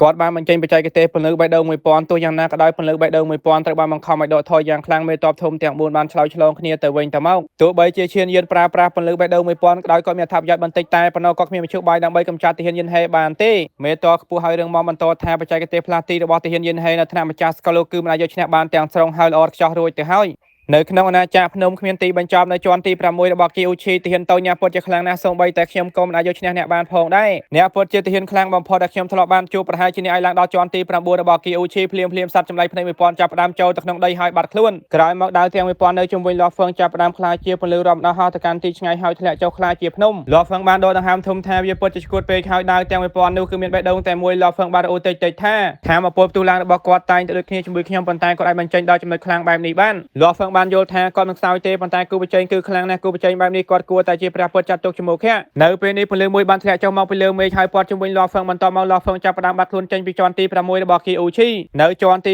7ជាអាណាចក្រតកនៅមិនឆ្ងាយប៉ុន្មានពីឡាហ្វឹងគឺមានជួរភ្នំតកគ្មានទីបញ្ចប់ជាន់ទី7មែនទេឡាហ្វឹងពោពេញទៅដោយការរំពឹងទុកថាគីអ៊ូឈីមាន9ជាន់ក្នុងចំណោមពួកគេ8ជាន់ដំបូងសុទ្ធតែជាឧបសគ្គដរាបណាខ្ញុំអាចចាកចេញពីជាន់ទី8ហើយចូលទៅដល់ជាន់ទី9ខ្ញុំច្បាស់ជាអាចឡើងដល់កំពូលគីអ៊ូឈីហើយជោគជ័យគាត់កាន់តែគិតគាត់កាន់តែមានអារម្មណ៍ថានៅជាន់ទី9ច្បាស់ជាមានកម្លាំងដ៏ធំបំផុតមួយនៅខាងក្នុងនៅសល់តែឧបសគ្គទាំងពីរចុងក្រោយតែប៉ុណ្ណោះជាន់ទី7ជាមួយជាន់ទី8ជាឧបសគ្គចុងក្រោយឡាហ្វឹងបានស្កេនមើលជុំវិញខ្លួនឲ្យការប្រុងប្រយ័ត្នហើយសម្លឹងមើលអ្វីគ្រប់បែបយ៉ាងនៅជុំវិញទោះបីជាគាត់ខ្លាំងប៉ុណ្ណាក៏ដោយគាត់ត្រូវមានការប្រុងប្រយ័ត្នកាន់តែចិត្តជោគជ័យគាត់ត្រូវតែមានការប្រុងប្រយ័ត្នកាន់តែខ្លាំងភ្លាមថាពលលំហអវកាសចាប់ផ្ដើមលេចឡើងនៅពីលើផ្ទៃមេឃពោពេញទៅដោយខ្យល់ត្រជាក់បន្ទាប់មកភ្នែកដ៏ធំសម្បើមួយបានលេចចេញមកភ្នែកព្រះមែនទេឡាហ្វឹងមានការភ្ញាក់ផ្អើលយ៉ាងខ្លាំងថានៅពេលមានគ្រោះថ្នាក់ដល់ស្លាប់ចុងក្រោយនៅជាន់ទី3គឺភ្នែកព្រះមួយនេះនៅក្រោមភ្នែកព្រះគាត់ត្រូវបានជួបប្រទះជាមួយការវាយប្រហារដោយសម្ពាធឆន្ទៈដ៏ខ្លាំងក្លាមួយនៅជាន់ទី7នេះក៏ជាភ្នែកព្រះផងដែរតើវាជាការវាយប្រហារដោយសម្ពាធឆន្ទៈមែនទេឡាហ្វឹងមានការសង្ស័យទោះយ៉ាងណាក៏ដោយនៅជាន់ទី3ជាការវាយប្រហារដោយសម្ពាធឆន្ទៈរួចទៅហើយវាច្បាស់ជាមិនដូចគ្នាទេភ្លាមភ្នែកព្រះចាប់ផ្ដើមបាញ់ចេញនៅពន្លឺពណ៌មាសគ្មានទីបញ្ចប់ព័ទ្ធជុំវិញតំបន់ខាងក្រោមជាមួយឡាហ្វឹងទាហានយិនហេភ្លាមសម្លេងបុរាណមួយបានបន្លឺឡើងនៅក្នុងចិត្តរបស់គាត់ថាឆ្លងកាត់ការសាឡបងភ្នែកព្រះអ្នកច្បាស់ជាអាចចូលទៅកាន់ជាន់ទី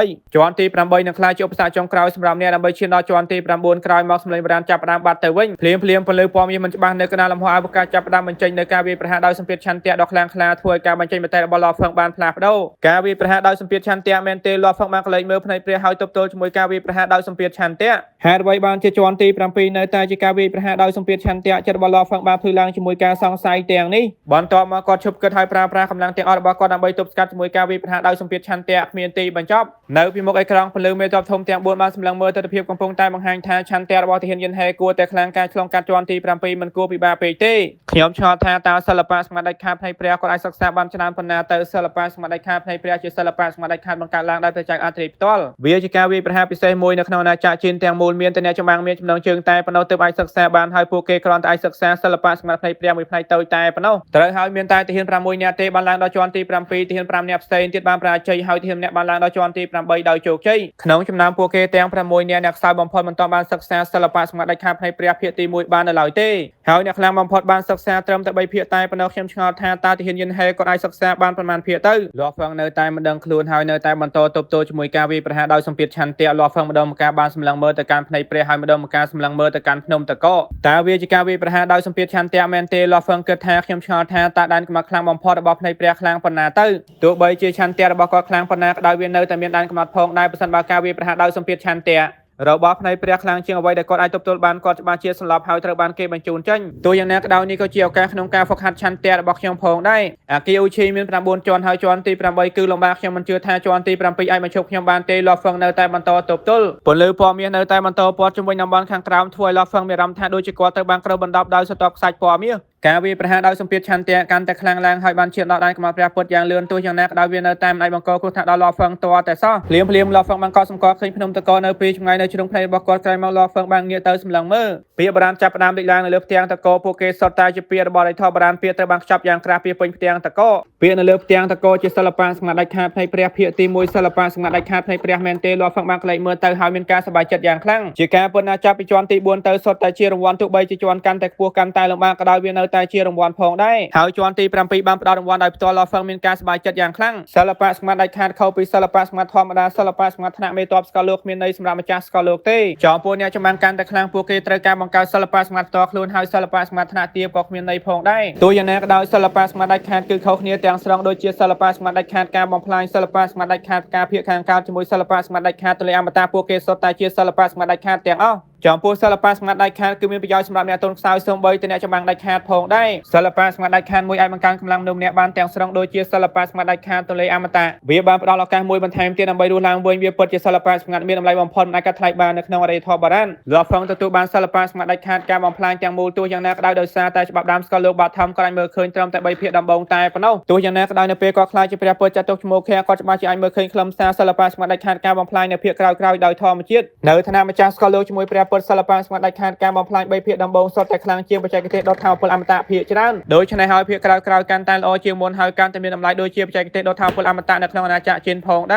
រតែខ្ញុំពិតជាអាចទទួលបានសិល្បៈស្មារតីខាតមួយទៀតមែនទេលាស់ហ្វឹងមានការសប្បាយចិត្តយ៉ាងខ្លាំងខ្ញុំឆ្ងល់ថាតើវាជាបច្ចេកទេសបែបណាទៅខ្ញុំឆ្ងល់ថាតើពុយពងឌៀនងហេពួកយើងមានពួកគេទេត្រកូឌៀនងហេគ្រាន់តែជាសាខាមួយហើយគ្រប់ចំនួនមានតែអ្នកស្នងតំណែងម្នាក់តែប៉ុណ្ណោះហើយនេះជាសិល្បៈស្មារតីខាតបង្កើតឡើងដោយព្រះចៅអធិផ្ទាល់ដូច្នេះហើយពុយពងឌៀនងហេប្រហែលជាគ្មានពួកគេទេលាស់ហ្វឹងបានសម្លឹងមើលដោយការយកចិត្តទុកដាក់ចំពោះសិល្បៈស្មារតីខាតផ្នែកព្រះហើយចំពោះការវាយប្រហារដោយសម្ពាធឆន្ទៈមែនទេការវាយប្រហារដោយសម្ពាធឆន្ទៈនៅថ្នាក់ព្រះពុទ្ធគឺមិនអាចប៉ះពាល់ដល់លាស់ហ្វឹងតតែសោះសិល្បៈស្មារតីខាតផ្នែកព្រះជាសិល្បៈស្មារតីប្រើប្រាស់ដោយឆន្ទៈលាស់ហ្វឹងមានការសប្បាយចិត្តយ៉ាងខ្លាំងនៅពេលសម្លឹងមើលយ៉ាងឆាប់រហ័សវាពិតជាឱកាសដ៏អស្ចារ្យបំផុតគាត់ទទួលបានមកដកឌៀនងហេគាត់មានការយល់ដឹងអំពីអរិយធម៌បុរាណដោយធម្មជាតិគាត់បានយល់អំពីសារៈសំខាន់នៃសិល្បៈស្មារតីខាតផ្នែកព្រះដោយធម្មជាតិសិល្បៈស្មារតីខាតផ្នែកព្រះជាសិល្បៈស្មារតីប្រើប្រាស់ដោយឆន្ទៈប្រហែលជាដូនតាចំនួនទី3អាចបង្កើតពួកគេបាន3 4ភាគប៉ុន្តែបើសិនបើគាត់មិនស្ទាត់ជំនាញក្នុងផ្នែកទាំងនេះទេបច្ចេកទេសដែលគាត់បង្កើតឡើងច្បាស់ជាមិនខ្លាំងពេកទេដូច្នេះចំពោះមហាអំណាចមួយគ្រាន់តែមាន3 4ភាគដំបូងគឺគ្មានប្រយោជន៍ទេមានតែសិល្បៈស្មារតីខាតពេញលេញហើយកំពូលតែប៉ុណ្ណោះទើបអាចល្បីល្បាញពីពេញយុគសម័យបុរាណដូចជាសិល្បៈស្មារតីខាតការបំផ្លាញសិល្បៈស្មារតីខាតការភាគខាងកើតជាមួយសិល្បៈស្មារតីខាតទន្លេអមតាពួកគេទាំងអស់សុទ្ធតែល្បីល្បាញចំពោះអ្នកចម្បាំងដាច់ខាតសុទ្ធតែមានឆន្ទៈខ្លាំងនិងស្ទើរនៅពេលអ្នកចម្បាំងទន់ខ្សោយបានស្លាប់ទៅអ្វីៗទាំងអស់ច្បាស់ជាបាត់ទៅ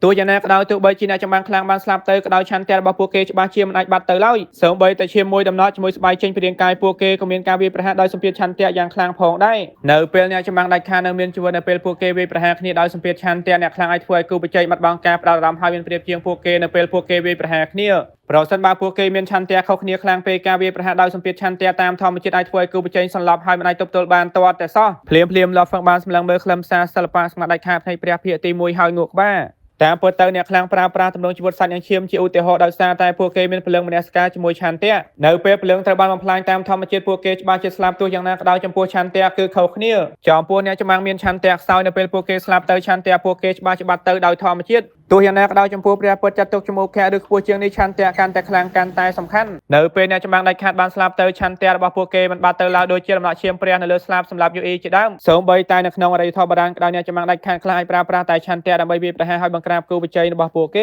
េមិនដឹងអំពីរបៀបនៃការប្រើប្រាស់ឆន្ទៈរបស់ពួកគេឲ្យកាន់តែល្អជាងនេះទេមានតែអ្នកចម្បាំងដាច់ខាតមួយចំនួនតែប៉ុណ្ណោះអាចបង្កើតសិល្បៈសម្ងាត់វាយប្រហារដោយសម្ពាធឆន្ទៈបានសិល្បៈសម្ងាត់វាយប្រហារដោយសម្ពាធឆន្ទៈមិនដូចជាបច្ចេកទេសដុតថាមពលអមតៈទេចំពោះបច្ចេកទេសដុតថាមពលអមតៈសូម្បីតែព្រះពុទ្ធចាត់ទុកជំោខៈខ្លាំងមួយចំនួនក៏អាចបង្កើតពួកគេបានផងដែរទោះយ៉ាងណាក៏ដោយសូម្បីតែព្រះពុទ្ធអកចនិចមួយក៏មិនអាចបង្កើតសិល្បៈសម្ងាត់វាយប្រហារដោយសម្ពាធឆន្ទៈបានទេលុះត្រាតែពួកគេមានការយល់ដឹងអំពីច្បាប់នៃភាពវឹកវរបឋមទៅពួកគេអាចស្វែងយល់បន្តិចម្ដងសិល្បៈសម្ងាត់ដាច់ខាតភ្នែកព្រះជាសិល្បៈសម្ងាត់ខ្លាំងក្លាបំផុតដែលបច្ចេកអធិបានបង្កើតឡើងដោយផ្ទាល់ចំពោះលក្ខខណ្ឌមនុស្សម្នាក់ត្រូវមានឆន្ទៈព្រះពុទ្ធចាត់ទុកជំោខៈមុនពេលពួកគេអាចចាប់ផ្ដើមហ្វឹកហាត់សិល្បៈសម្ងាត់ដាច់ខាតភ្នែកព្រះមែនទេហេតុអ្វីបានជាគាត់មានអារម្មណ៍ថាវាដូចជាការហ្វឹកហាត់ឆន្ទៈលាប់ហ្វឹកបានអានហើយគិតអំពីសិល្បៈសម្ងាត់ដាច់ខាតភ្នែកព្រះភាគទី1ក្រៅពីខ្លឹមសាររបស់សិល្បៈសម្ងាត់ដាច់ខាតភ្នែកព្រះភាគទី1ក៏មានការណែនាំខ្លះៗអំពីការពង្រឹងឆន្ទៈផងដែរយោងតាមខ្លឹមសារដើម្បីពង្រឹងឆន្ទៈមនុស្សម្នាក់ត្រូវយកចិត្តទុកដាក់ទៅលើផ្លូវចិត្តស្វែងយល់ដោយខ្លួនឯងហើយបន្តកែលម្អខ្លួនឯងភ្នែកព្រះនៅពីលើផ្ទៃមេឃនៅតែបញ្ចេញពន្លឺពណ៌មាសហើយការវាយប្រហារដោយសម្ពាធឆន្ទៈនៅតែបន្តកើនឡើងវាបានលើអំពីដែនកំណត់ព្រះពុទ្ធរួចទៅហើយភ្លាមការវាយប្រហារដោយសម្ពាធឆន្ទៈចាប់ផ្ដើមឈានដល់ឆន្ទៈព្រះពុទ្ធចាត់ទុកជំោខៈទោះយ៉ាងណាក៏ដោយលាហ្វឹងនៅតែអាចទប់ទល់បានទាំងស្រុងនៅលើផ្ទាំងតកមានពាក្យសម្ដីបានលើចេញមកជាបន្ត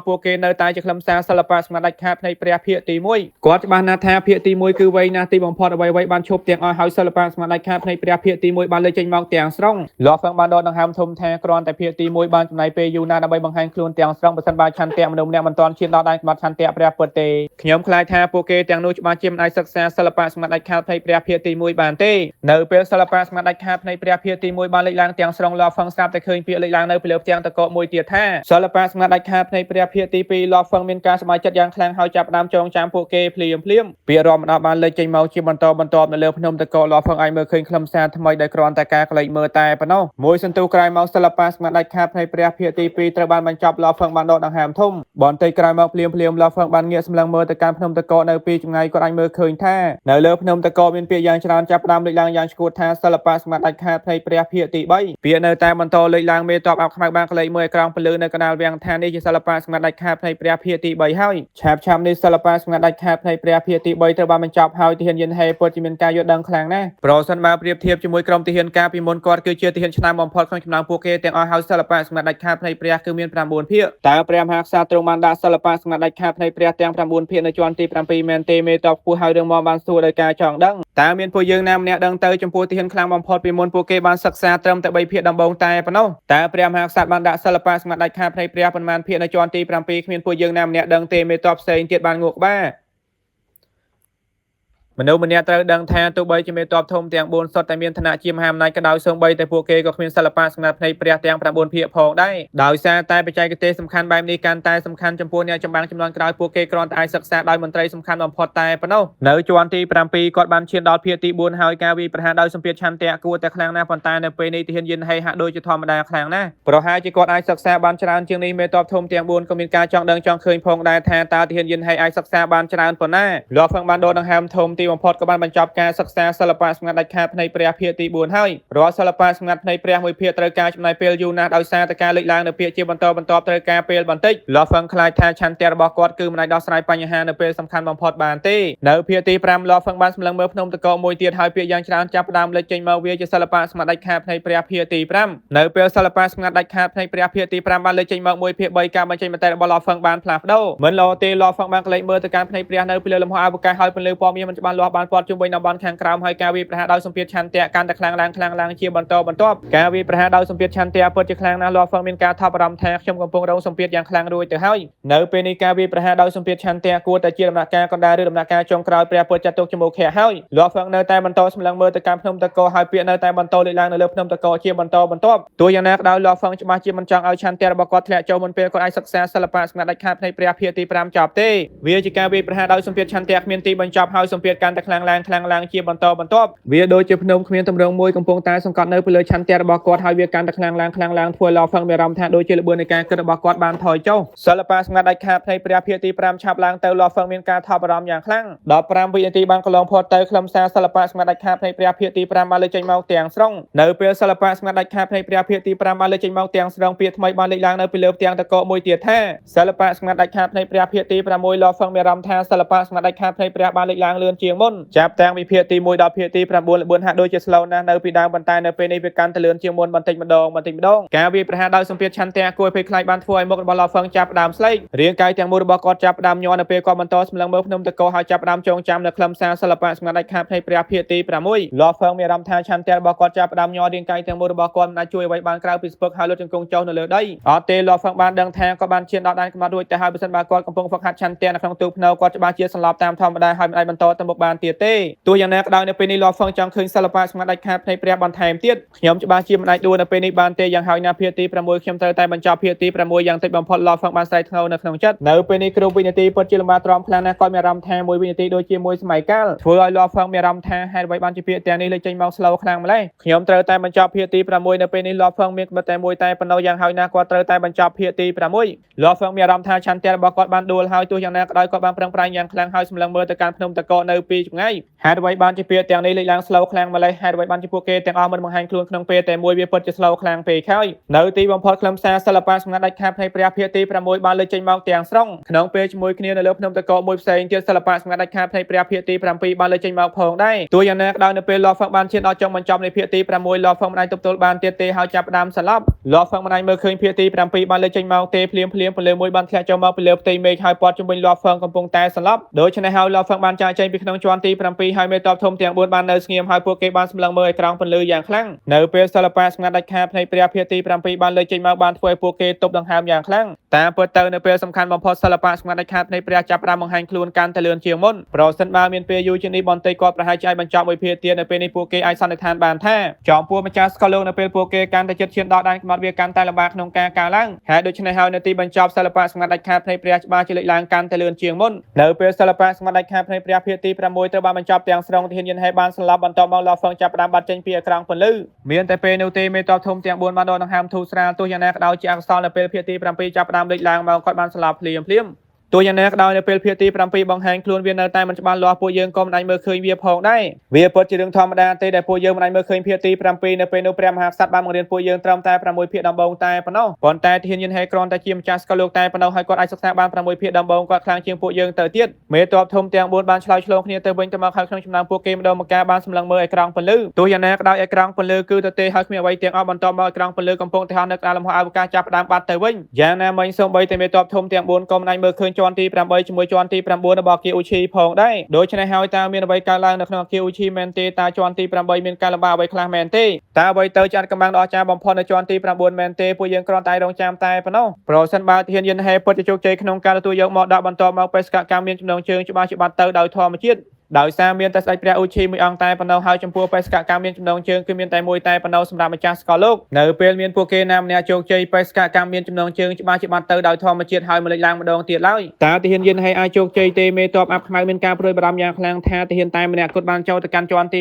8ពីមុនក៏បានបរាជ័យផងដែរនៅពេលគាត់បរាជ័យពួកយើងបានសួរគាត់ប៉ុន្តែគាត់គ្មានការចងចាំអំពីជាន់ទី8តតែសោះនៅជាន់ទី8ច្បាស់ជាមានអត្តកម្លាំងដ៏ធំមួយបើសិនបើមិនដូច្នេះទេព្រះចៅអត្រាច្បាស់ជាមិនប្រើប្រាស់មធ្យោបាយបែបនេះដើម្បីលុបការចងចាំពួកគេមេតបស្រីពីអភិដៃពណ៌ប្រាក់បាននិយាយតោះរងចាំមើលសិនទៅមេតបធំទាំង4ពោពេញទៅដោយការចង់ដឹងចង់ឃើញយ៉ាងខ្លាំងកាលនៅក្នុងអាណាចក្រจีนពួកគេមានភក្តីភាពទាំងស្រុងចំពោះព្រះមហាក្សត្រនៅពេលមានបញ្ជាតែមួយចេញពីព្រះអង្គទោះបីជាព្រះអង្គចង់ឲ្យពួកគេស្លាប់ផ្ដៅពួកគេមិនស្ទាក់ស្ទើរទេការការពារគឺខ្លែងខ្លាយការស្វែងរកអ្នកចម្បាំងដាច់ខាតដែលព្រះចៅអត្រាត្រូវការទើបជាគោលដៅពិតរបស់ពួកគេប្រសិនបើព្រះអង្គទ្រង់ធ្វើបែបនេះតើជាន់ទី8ជាមួយជាន់ទី9របស់គីអ៊ូឈីមានអត្តកម្លាំងអ្វីទៅឡោហ្វឹងមានអារម្មណ៍ថាលំហនឹងពេលវេលាមានការប្រែប្រួលហើយគាត់បានមកដល់ជាន់ទី8ភ្លាមនៅជាន់ទី8នៅពេលឡោហ្វឹងបង្ហាញខ្លួន គាត់នៅតែគិតអំពីជាន់ទី7ការទម្លុះឆន្ទៈពិតជាលំបាកខ្លាំងពេកហើយនៅជាន់ទី7ឆន្ទៈរបស់ខ្ញុំបានបន្សាឡើងបន្តិចខ្ញុំគិតថាឆន្ទៈរបស់ខ្ញុំបានឈានដល់ឆន្ទៈព្រះពិតចាត់ទុកជាមុខខៈកំពូលហើយខ្ញុំនៅមិនឆ្ងាយអំពីដែនកំណត់ទេតែខ្ញុំបានសិក្សាសិល្បៈសម្ងាត់ដាច់ខាតផ្នែកព្រះ6ភាគមែនទេព្រះជាម្ចាស់អើយខ្ញុំបានសិក្សាពួកគេ6ភាគដូចជាសិល្បៈសម្ងាត់ដាច់ខាតការបំផ្លាញសម្រាប់ព្រះពិតពួកគេអាចសិក្សាបានតែ3ភាគដំបូងតែប៉ុណ្ណោះហើយខ្លឹមសារសិល្បៈសម្ងាត់ផ្នែកព្រះទាំង6ភាគនេះល្មមធ្វើឲ្យខ្ញុំអាចហ្វឹកហាត់បានយូរលហ្វឹងមានការពេញចិត្តយ៉ាងខ្លាំងដោយសារតែសិល្បៈសម្ងាត់ដាច់ខាតផ្នែកព្រះសូម្បីតែពុជពងឌៀនដងហេក៏គ្មានពួកគេផងដែរវាប្រហែលជាសិល្បៈសម្ងាត់ដាច់ខាតខ្លាំងក្លាបំផុតមួយដែលអាណាចក្រជីនគឺមិនអាចបង្ហាញទៅអ្នកខាងក្រៅបាននៅពេលនេះខ្ញុំនៅជាន់ទី8វាជាឧបសគ្គចុងក្រោយសម្រាប់ខ្ញុំក្នុងការឡើងដល់ជាន់ទី9ឡហ្វឹងបានសម្លឹងមើលជុំវិញនេះជាលំហចាត់ទុកជំោខៈនៅពីចម្ងាយគឺមានទ្វីបតូចមួយកំពុងតែហោះនៅក្នុងលំហចាត់ទុកជំោខៈឡហ្វឹងបានខ្លាចជាពន្លឺមួយរំពេចហោះឆ្ពោះទៅកាន់ទ្វីបតូចមួយនោះវាមើលទៅនៅមិនឆ្ងាយពេកទេប៉ុន្តែនៅពេលហោះទៅក៏បានចំណាយពេលច្រើនណាស់ជាមួយគ្នាផងដែរលំហអវកាសនៅជុំវិញទៅបានទប់ស្កាត់គាត់មិនអាច teleport សិនបានទេអាគីអូឈីច្បាស់ជាមានអាចកម្លាំងដ៏ធំបំផុតមួយពេលស្កាត់ការមានចំណងជើងនេះមិនធម្មតាទេហើយគ្មានពួកគេណាម្នាក់ជោគជ័យទេតាំងពីយូរណាស់មកហើយអាចកម្លាំងធំបែបនេះតើអ្វីទៅជាឧបសគ្គចុងក្រោយឡហ្វឹងមានការចង់ដឹងចង់ឃើញហើយមានការព្រួយបារម្ភយ៉ាងខ្លាំងនៅជាន់ទី8បន្ទាប់ពីហោះបានមួយសន្ទុះទីបំផុតឡហ្វឹងបានចុះចតនៅពីលើទ្វីបតូចមួយកំពុងតែហោះនោះដោយក្លែកមើលជុំវិញទ្វីបទាំងមូលគឺទៅទេទោះយ៉ាងណាក៏ដោយមានពាក្យបុរាណយ៉ាងច្រើននៅពីលើទ្វីបឡហ្វឹងបានសម្លឹងមើលពួកគេពាក្យគឺសាមញ្ញណាស់ថាជាន់ទី8ជាឧបសគ្គចុងក្រោយចំពោះបេសកកម្មមានចំណងជើងនៅពេលអ្នកសង្កេតមើលលំហនៅជុំវិញអ្នកច្បាស់ជាអាចសិក្សាសិល្បៈសម្ងាត់ដាច់ខាតមួយប្រសិនបើអ្នកអាចសិក្សាវាដោយជោគជ័យអ្នកច្បាស់ជាអាចឡើងដល់ជាន់ទី9របស់គីអូឈីប្រសិនបើអ្នកប្រាជ័យការចងចាំរបស់អ្នកត្រូវបានលុបចោលហើយអ្នកត្រូវចាកចេញពីអាគារអូឈីបន្ទាប់ពីឡហ្វឹងអានពាក្យទាំងនេះចោលពាក្យបុរាណនៅពីលើទ្វីបទាំងអស់ចាប់ផ្ដើមបាត់ទៅវិញបន្ទាប់មកឡហ្វឹងបានក្លែកមើលទៅកាន់កន្លែងនៅជុំវិញភ្លាមពាក្យធំចាប់ផ្ដើមលេចឡើងនៅគ្រប់ទិសទីពាក្យនីមួយៗប្រៀបដូចជាផ្កាយមួយភ្ជាប់គ្នាទៅវិញទៅមកពាក្យរំដោះស្ទើរតែហាក់ដូចជាការឆ្លាក់សិល្បៈសម្ងាត់មួយគ្មានការផ្អាកគ្មានការសម្ដែងហើយពាក្យទាំងអស់ត្រូវបានភ្ជាប់គ្នាទៅវិញទៅមកវាពិតជាលំបាកណាស់ក្នុងការប្រាប់ថាតើពាក្យមួយណាមុនហើយពាក្យមួយណានៅក្រោយលោកហ្វឹងបានឈរនៅលើទ្វីបតូចមួយកំពុងតែហោះហើយចាប់ផ្ដើមស្ទង់មើលជុំវិញខ្លួនរបស់គាត់ការសង្កេតមើលលំហអវកាសនៅជុំវិញអាចធ្វើឲ្យខ្ញុំសិក្សាសិល្បៈសម្ងាត់មួយមែនទេហើយនៅពេលខ្ញុំសិក្សាដោយជោគជ័យខ្ញុំអាចឡើងទៅកាន់ជាន់ទី9មែនទេប្រសិនបើខ្ញុំប្រាជ័យខ្ញុំត្រូវបានលុបការចងចាំហើយចាកចេញពីក្នុងអាគារអូឈីមែនទេលោកហ្វឹងបានងក់បាការលបួងនៅជាន់ទី9គឺធំធេងណាស់ទោះយ៉ាងណាក៏ដោយពាក្យរាប់មិនអស់កំពុងតែហោះនៅចំពោះមុខគាត់បានធ្វើឲ្យគាត់មានការច្បងច្បល់ហើយមិនដឹងថាត្រូវធ្វើអ្វីនោះទេដោយក្លែកមើលទៅវាហាក់បីដូចជាផ្ទៃមេឃពោពេញទៅដោយផ្កាយគ្មានទីបញ្ចប់ហើយពួកគេសុទ្ធតែមានទំនាក់ទំនងគ្នាទៅវិញទៅមកនៅពេលពួកគេទាំងអស់រួមបញ្ចូលគ្នាគាត់មិនដឹងទេថាតើពាក្យមួយណាចាប់ផ្ដើមហើយពាក្យមួយណាជាចុងបញ្ចប់នៃសិល្បៈសម្ងាត់ទេដើម្បីហ្វឹកហាត់សិល្បៈសម្ងាត់មួយនេះតើខ្ញុំត្រូវចាប់ផ្ដើមរៀបចំខ្លឹមសារសិល្បៈសម្ងាត់ទាំងស្រុងជាមុនសិនមែនទេលោកហ្វឹងបានក្លែកមើលពាក្យរាប់មិនអស់កំពុងតែហោះនៅក្នុងលំហអវកាសថាទោះយ៉ាងណាក៏ដោយខ្ញុំមិនយល់ទាល់តែសោះតែខ្ញុំអាចរៀបពួកគេតាមវិធីណាទៅប្រសិនបើខ្ញុំមិនអាចយល់បានទេតើខ្ញុំត្រូវហ្វឹកហាត់ពួកគេតាមវិធីណាទៅលោកហ្វឹងមានបញ្ហាយ៉ាងខ្លាំ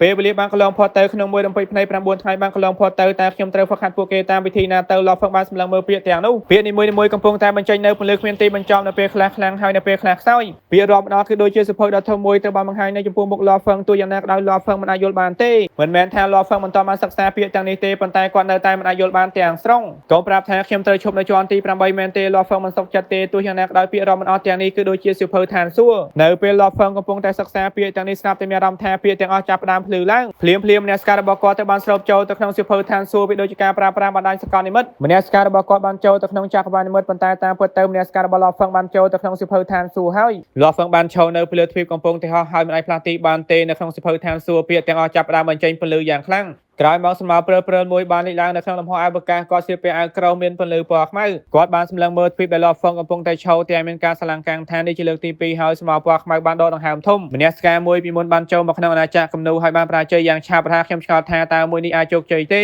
ខ្ញុំប្រហែលជាវង្វេងហើយទោះបីជាអាណាចក្រជឿនធំធេងហើយគ្មានទីបញ្ចប់ក៏ដោយវានៅតែលំបាកខ្លាំងណាស់ក្នុងការផ្ដល់កំណើតដល់អ្នកចម្បាំងដាច់ខាតអាចហ្វឹកហាត់សិល្បៈសម្ងាត់ដាច់ខាតនេះបានទោះយ៉ាងណាក៏ដោយតើខ្ញុំអាចធ្វើអ្វីបានទៅរាងកាយពិតរបស់ខ្ញុំត្រូវបានបំផ្លាញខ្ញុំគ្មានជំរឿផ្សេងទេសម្មាពណ៌ខ្មៅបានដកដង្ហើមធំស្រមោលពណ៌ខ្មៅបានក្លែងមើលទៅកាន់លោកហ្វឹងនៅពីចម្ងាយដោយមានការស្មានទុកជាមុនថាគាត់ប្រហែលជាជោគជ័យលោកហ្វឹងបានឈរនៅកន្លែងនោះដោយការងឿនឆ្ងល់ម្នាក់ស្ការរបស់គាត់បានចូលទៅក្នុងអាណាចក្រគំនូរួចទៅហើយនៅក្នុងអាណាចក្រគំនូលោកហ្វឹងគ្រាន់តែមានអារម្មណ៍ថាម្នាក់ស្ការរបស់គាត់ត្រូវបានបូមចូលហាក់បីដូចជាគាត់បានចូលទៅក្នុងសកលនិមិត្តចក្រវិស័យរបស់គាត់ចាប់ផ្ដើមព្រើលហើយគាត់បានទៅដល់មុខវាំងដ៏អស្ចារ្យមួយកំពុងតែបញ្ចេញនៅពន្លឺពណ៌ស្វាយវាំងនេះត្រូវបានសាងសង់ឡើងនៅពីលើកំពូលភ្នំគ្មានទីបញ្ចប់លោកហ្វឹងបានក្លែងមើលវាំងដ៏អស្ចារ្យហាក់បីដូចជាមានអាប់ក្រៅបណ្ដាប់ដោយព្រិលគ្រាន់តែសម្លឹងមើលទៅធ្វើឲ្យគាត់មានអារម្មណ៍ថាមានសម្ពាធ តយ៉ាងខ្លាំងលាប់ហ្វឹងបានងាកទៅសម្លឹងមើលនៅពីឆ្ងាយឃើញថាមានជួរភ្នំគ្មានទីបញ្ចប់តែកន្លែងនេះជាអ្វីទៅខ្ញុំកំពុងតែសម្លឹងមើលពាក្យទាំងនោះមុននេះហើយអ្នកស្ការរបស់ខ្ញុំត្រូវបានទាញចូលដោយបង្ខំមែនទេលាប់ហ្វឹងមានអារម្មណ៍ថាមានអាចកម្លាំងកាន់តែខ្លាំងតើឆន្ទៈរបស់គាត់ខ្លាំងប៉ុណ្ណាទៅទោះយ៉ាងណាក៏ដោយសិភៅឋានសួគ៌នៅតែអាចទាញយកអ្នកស្ការរបស់គាត់ចូលទៅខាងក្នុងបានឆាបចូលមកវាំងដ៏អស្ចារ្យកំពុងតែបញ្ចេញនៅពន្លឺពណ៌ស្វាយចាប់ផ្ដើមបញ្ចេញនៅការកោះហៅធ្វើលាប់ហ្វឹងមានការងឿនឆ្ងល់មួយរំពេចដូច្នេះហើយគាត់ចាប់ផ្ដើមដើរទៅមាត់ទ្វារហើយចូលទៅក្នុងវាំងលាប់ហ្វឹងមានការភ្ញាក់ផ្អើលហើយសម្លឹងមើលជុំវិញភ្លាមៗថាតើខ្ញុំនៅក្នុងវាំងមែនទេ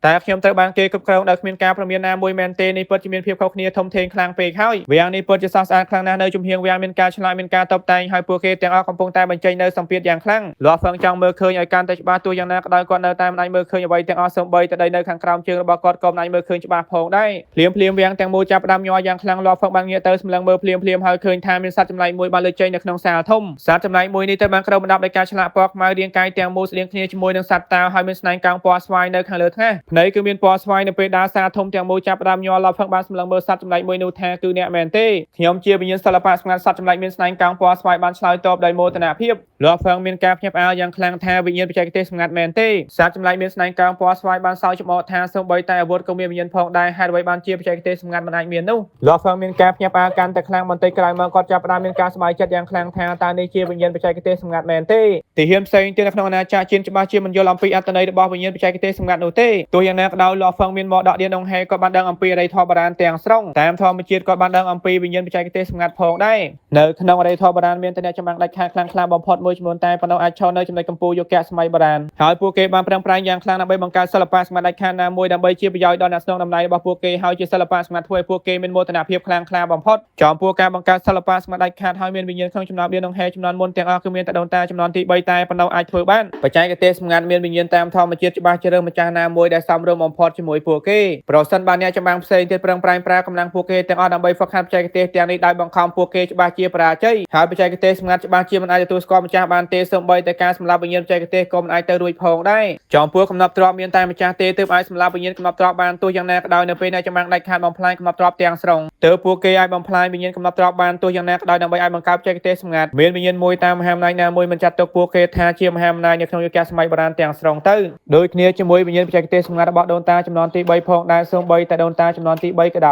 យប្រសិនបើវិញ្ញាណបច្ចេកទេសសម្ងាត់មិនទទួលស្គាល់គាត់ថាជាម្ចាស់ទេគាត់ច្បាស់ជាមិនអាចបំផ្លាញវិញ្ញាណបច្ចេកទេសសម្ងាត់ដែលគាត់បានបង្កើតឡើងនោះទេដូច្នេះហើយបច្ចេកទេសសម្ងាត់ទាំងនេះពិតជាលំបាកក្នុងការបំផ្លាញខ្លាំងណាស់ទោះយ៉ាងណាក៏ដោយដើម្បីទទួលបានបច្ចេកទេសសម្ងាត់ទាំងនេះកាន់តែលំបាកផងដែរតើនេះជាបច្ចេកទេសសម្ងាត់បែបណាទៅទើបអាចបង្កើតវិញ្ញាណបច្ចេកទេសសម្ងាត់បានទៅកុំប្រាប់ខ្ញុំថានេះត្រូវបានបង្កើតឡើងដោយព្រះចៅអធិផ្ទាល់មែនទេលាប់ហ្វឹងបានគិតថាសូម្បីតែនៅក្នុងពុយពងដៀនដងហេក៏ដោយមានតែដូនតាចំនួនទី3តែប៉ុណ្ណោះអាចធ្វើបានប្រឈមមុខជាមួយសត្វចម្លែកមានស្នែងកោងពណ៌ស្វាយមួយនេះលាប់ហ្វឹងបានស្ដាប់ដោយការយកចិត្តទុកដាក់យ៉ាងណាមិញសូម្បីតែដូនតាចំនួនទី3ក៏មិនអាចប្រើប្រាស់កម្លាំងដោយបង្ខំបានផងដែរអ្វីគ្រប់យ៉ាងទៅធ្វើតាមច្បាប់របស់អ្នកបង្កើតអ្នកអាចចូលមកក្នុងអាណាចក្រគំនូបានអ្នកគឺមានមូលដ្ឋានគ្រឹះខ្លះសត្វចម្លែកមានស្នែងកោងពណ៌ស្វាយបន្តថាទោះយ៉ាងណាក៏ដោយតើអ្នកអាចទទួលបានឬមិនទទួលបានបច្ចេកទេសសម្ងាត់មួយនេះវាអាស្រ័យលើអ្នកទាំងស្រុងសូមប្រយ័ត្នភ្លាមសត្វចម្លែកមានស្នែងកោងពណ៌ស្វាយចាប់ផ្ដើមបាញ់ចេញនៅពន្លឺពណ៌ស្វាយ4ក្នុងមួយរំពេចភ្នែកពន្លឺភ្លើងទាំង4បានប៉ះចំតំបន់ទាំង4ផ្សេងគ្នានៅក្នុងវាំងភ្លាមផ្ទាំងរូបភាពដ៏ធំមួយបានលេចឡើងនៅពីលើជញ្ជាំងទាំង4ក្នុងចំណោមផ្ទាំងរូបភាពទាំង4មានតែមួយក្នុងចំណោមពួកគេតែប៉ុណ្ណោះអាចឲ្យលាប់ហ្វឹងអានពួកគេចប់សត្វចម្លែកមានស្នែងកោងពណ៌ស្វាយបន្តថាផ្ទាំងរូបភាពទាំង4នេះទី1ជាបច្ចេកទេសសម្ងាត់ណែនាំបច្ចេកទេសសម្ងាត់ណែនាំមែនទេលាប់ហ្វឹងបានងូក្បាលរបស់គាត់នៅក្នុងអរិយធម៌បុរាណវាពិតជាមិនងាយស្រួលទេសម្រាប់ពួកគេក្នុងការស្វែងរកមកដល់ប្រសិនបើពួកគេត្រូវបានសម្លាប់នៅពេលពួកគេកំពុងធំឡើងវានៅតែល្អទោះយ៉ាងណាក៏ដោយប្រសិនបើពួកគេត្រូវបានសម្លាប់ហើយការចងចាំពួកគេត្រូវបានស្វែងរកបណ្ដាលឲ្យបច្ចេកទេសសម្ងាត់ដាច់ខាតដែលពួកគេមានមោទនភាពខ្លាំងក្លាបំផុតបែកធ្លាយនោះច្បាស់ជាមានបញ្ហ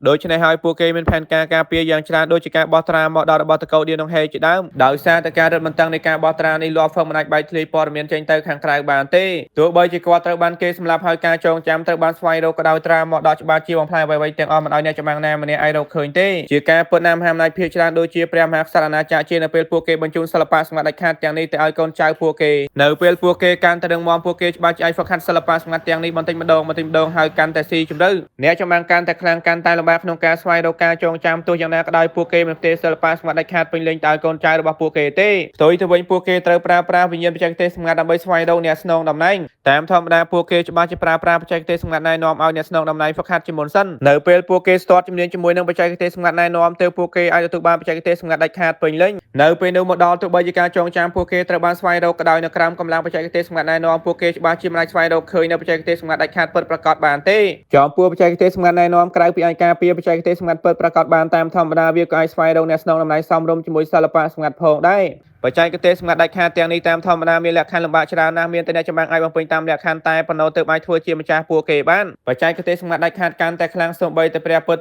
ធចាត់ទុកជាមុខព្រះពុទ្ធដ៏អស្ចារ្យចំណីឬខ្ពស់ជាងនេះក៏ដោយត្រូវតែរៀនពួកគេផងដែរលោកហ្វឹងគិតថាខ្ញុំគ្រាន់តែជាម្ចាស់ស្គាល់លោកតែប៉ុណ្ណោះខ្ញុំច្បាស់ជាមិនអាចហ្វឹកហាត់បច្ចេកទេសសម្ងាត់ដាច់ខាតពេញលេញទាំងនេះបានទេប្រសិនបើខ្ញុំអាចហ្វឹកហាត់សិល្បៈសម្ងាត់ដាច់ខាតពេញលេញដោយជោគជ័យគឺមានន័យថាបច្ចេកទេសសម្ងាត់ដាច់ខាតមួយនេះគ្មានតម្លៃទាល់តែសោះបន្ទាប់មកចំពោះជាន់ទី8ខ្ញុំខ្លាចថាខ្ញុំត្រូវហ្វឹកហាត់បច្ចេកទេសសម្ងាត់ណែនាំឲ្យជោគជ័យជាមុនសិនក្រោយមកស្រូបយកបច្ចេកទេសសម្ងាត់ដាច់ខាតពេញលេញចូលទៅក្នុងព្រលឹងរបស់ខ្ញុំនៅពេលខ្ញុំអាចចងចាំពួកគេបានទាំងស្រុងមានន័យថាខ្ញុំជោគជ័យហើយប្រសិនបើខ្ញុំមិនអាចចងចាំពួកគេបានទេគឺមានន័យថាខ្ញុំបរាជ័យហើយលោកហ្វឹងបានយល់យ៉ាងឆាប់រហ័សអំពីអត្ថន័យពិតនៅជាន់ទី8នៅពេលមនុស្សម្នាក់អាចបង្កើតបច្ចេកទេសសម្ងាត់ណែនាំហើយទទួលបានបច្ចេកទេសសម្ងាត់ដាច់ខាតពេញលេញពួកគេច្បាស់ជាអាចឡើងទៅកាន់ជាន់ទី9របស់ KOC នេះជាឧបសគ្គចុងក្រោយបច្ចេកទេសសម្ងាត់ណែនាំនេះគួរតែពិបាកខ្លាំងណាស់ប្រសិនបើមិនដូច្នេះទេវាច្បាស់ជាគ្មានបញ្ហាច្រើននៅពេលចាប់ផ្ដើមទេហើយគ្មានអ្នកចម្បាំងណាម្នាក់នៅក្នុងអាណាចក្រជៀនធ្លាប់បានជោគជ័យឡើយលោកហ្វឹងបានចាប់ផ្ដើមសិក្សាដោយការយកចិត្តទុកដាក់ចំពោះផ្ទាំងរូបភាពកំពុងតែហោះនៅពីលើលំហអវកាសបន្ទាប់មកសត្វចម្លែកមានស្នែងកោងពណ៌ស្វាយនៅក្បែរនោះបានបន្តថាតម្រូវការចំពោះបច្ចេកទេសសម្ងាត់មួយនេះគឺតឹងរឹងណាស់ល្អបំផុតគឺម្ចាស់ស្គាល់លោកជាមួយព្រះពុទ្ធប្រសិនបើខ្លាំងជាងនេះគឺគ្មានឱកាសជោគជ័យឡើយលោកហ្វឹងបានផ្ដោតទាំងស្រុងទៅលើផ្ទាំងរូបភាពកំពុងតែកត់ត្រាបច្ចេកទេសសម្ងាត់ហើយចាប់ផ្ដើមស្រូបយក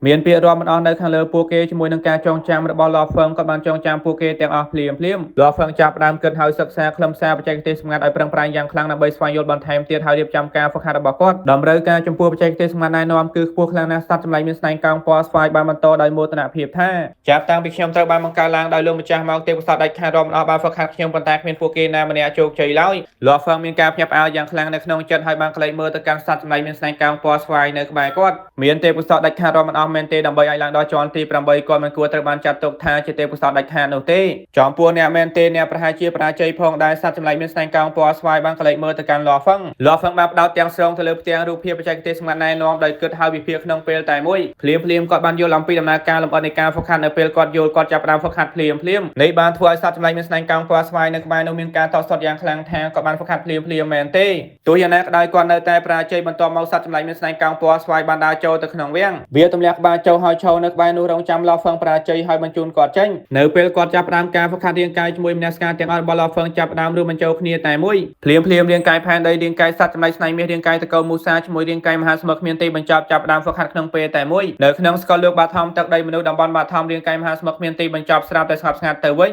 ញភ្លាមពលឺពណ៌សបានភ្លឺឡើងនៅគ្រប់ជ្រុងរាងកាយមហាសមុទ្រគ្មានទីបញ្ចប់ដូចជាផ្កាភ្លើងអគ្គិសនីពណ៌សក្រោយមកពលឺពណ៌សចាប់ផ្ដើមផ្សាយភាយចេញទៅក្នុងពេលជាមួយគ្នាការវាយប្រហារដោយសម្ពាធឆន្ទៈកាន់តែខ្លាំងត្រូវបានបញ្ចេញមកខាងក្រៅក្នុងមួយរំពេចភ្នែកការវាយប្រហារដោយសម្ពាធឆន្ទៈគ្មានទីបញ្ចប់បានផ្សាយភាយទៅគ្រប់ទិសទីម្ចាស់អាណាចក្រមនុស្សអមតៈខ្លានៅក្នុងកប៉ាល់ស្កលកំពុងតែហោះនៅពីលើរាងកាយមហាសមុទ្រគ្មានទីបញ្ចប់ឲ្យមានអារម្មណ៍ដឹងថាមានការវាយប្រហារដោយសម្ពាធឆន្ទៈគួរភ័យខ្លាចបំផុតកំពុងតែបើកបក់មកក្នុងមួយរំពេចភ្នែកពួកគេបានដួលសន្លប់ភ្លាមហើយរាងកាយមហាសមុទ្រគ្មានទីបញ្ចប់គឺធំធេងណាស់ហើយជាតំបន់សំខាន់បំផុតនៅក្នុងតំបន់បាថមម្ចាស់ស្កលលោកភាគច្រើនមកពីសម្ព័ន្ធហុងដ៏អស្ចារ្យសុទ្ធតែនៅកន្លែងមួយនេះដោយមានការវាយប្រហារដោយសម្ពាធឆន្ទៈចេញពីក្នុងរាងកាយមហាសមុទ្រគ្មានទីបញ្ចប់ហើយម្ចាស់អាណាចក្រមនុស្សអមតៈសូម្បីតែមេតបស្កលលោកបានដួលសន្លប់ធ្វើឲ្យអ្នកចម្បាំងភាគច្រើននៅក្នុងតំបន់បាថមមានការភ្ញាក់ផ្អើលផងដែរតើរាងកាយមហាសមុទ្រគ្មានទីបញ្ចប់របស់មេដឹកនាំមីក្វែលលោកហ្វឹងកំពុងមានបញ្ហាអ្វីមែនទេហេតុអ្វីបានជាមានពលឺពណ៌សនៅគ្រប់ទីកន្លែងជាងនេះផងដែរការវាយប្រហារដោយសម្ពាធឆន្ទៈរបស់គាត់ពិតជាគួរភ័យខ្លាចខ្លាំងណាស់សូម្បីតែមេតបស្កលលោកកំពូលនៅតែមិនអាចចំត្រូវបានទាត់ទៅសោះការវាយប្រហារដោយសម្ពាធឆន្ទៈនេះខ្លាំងណាស់សូម្បីតែខ្ញុំក៏មានអារម្មណ៍ថាតានតឹងផងដែរម្ដង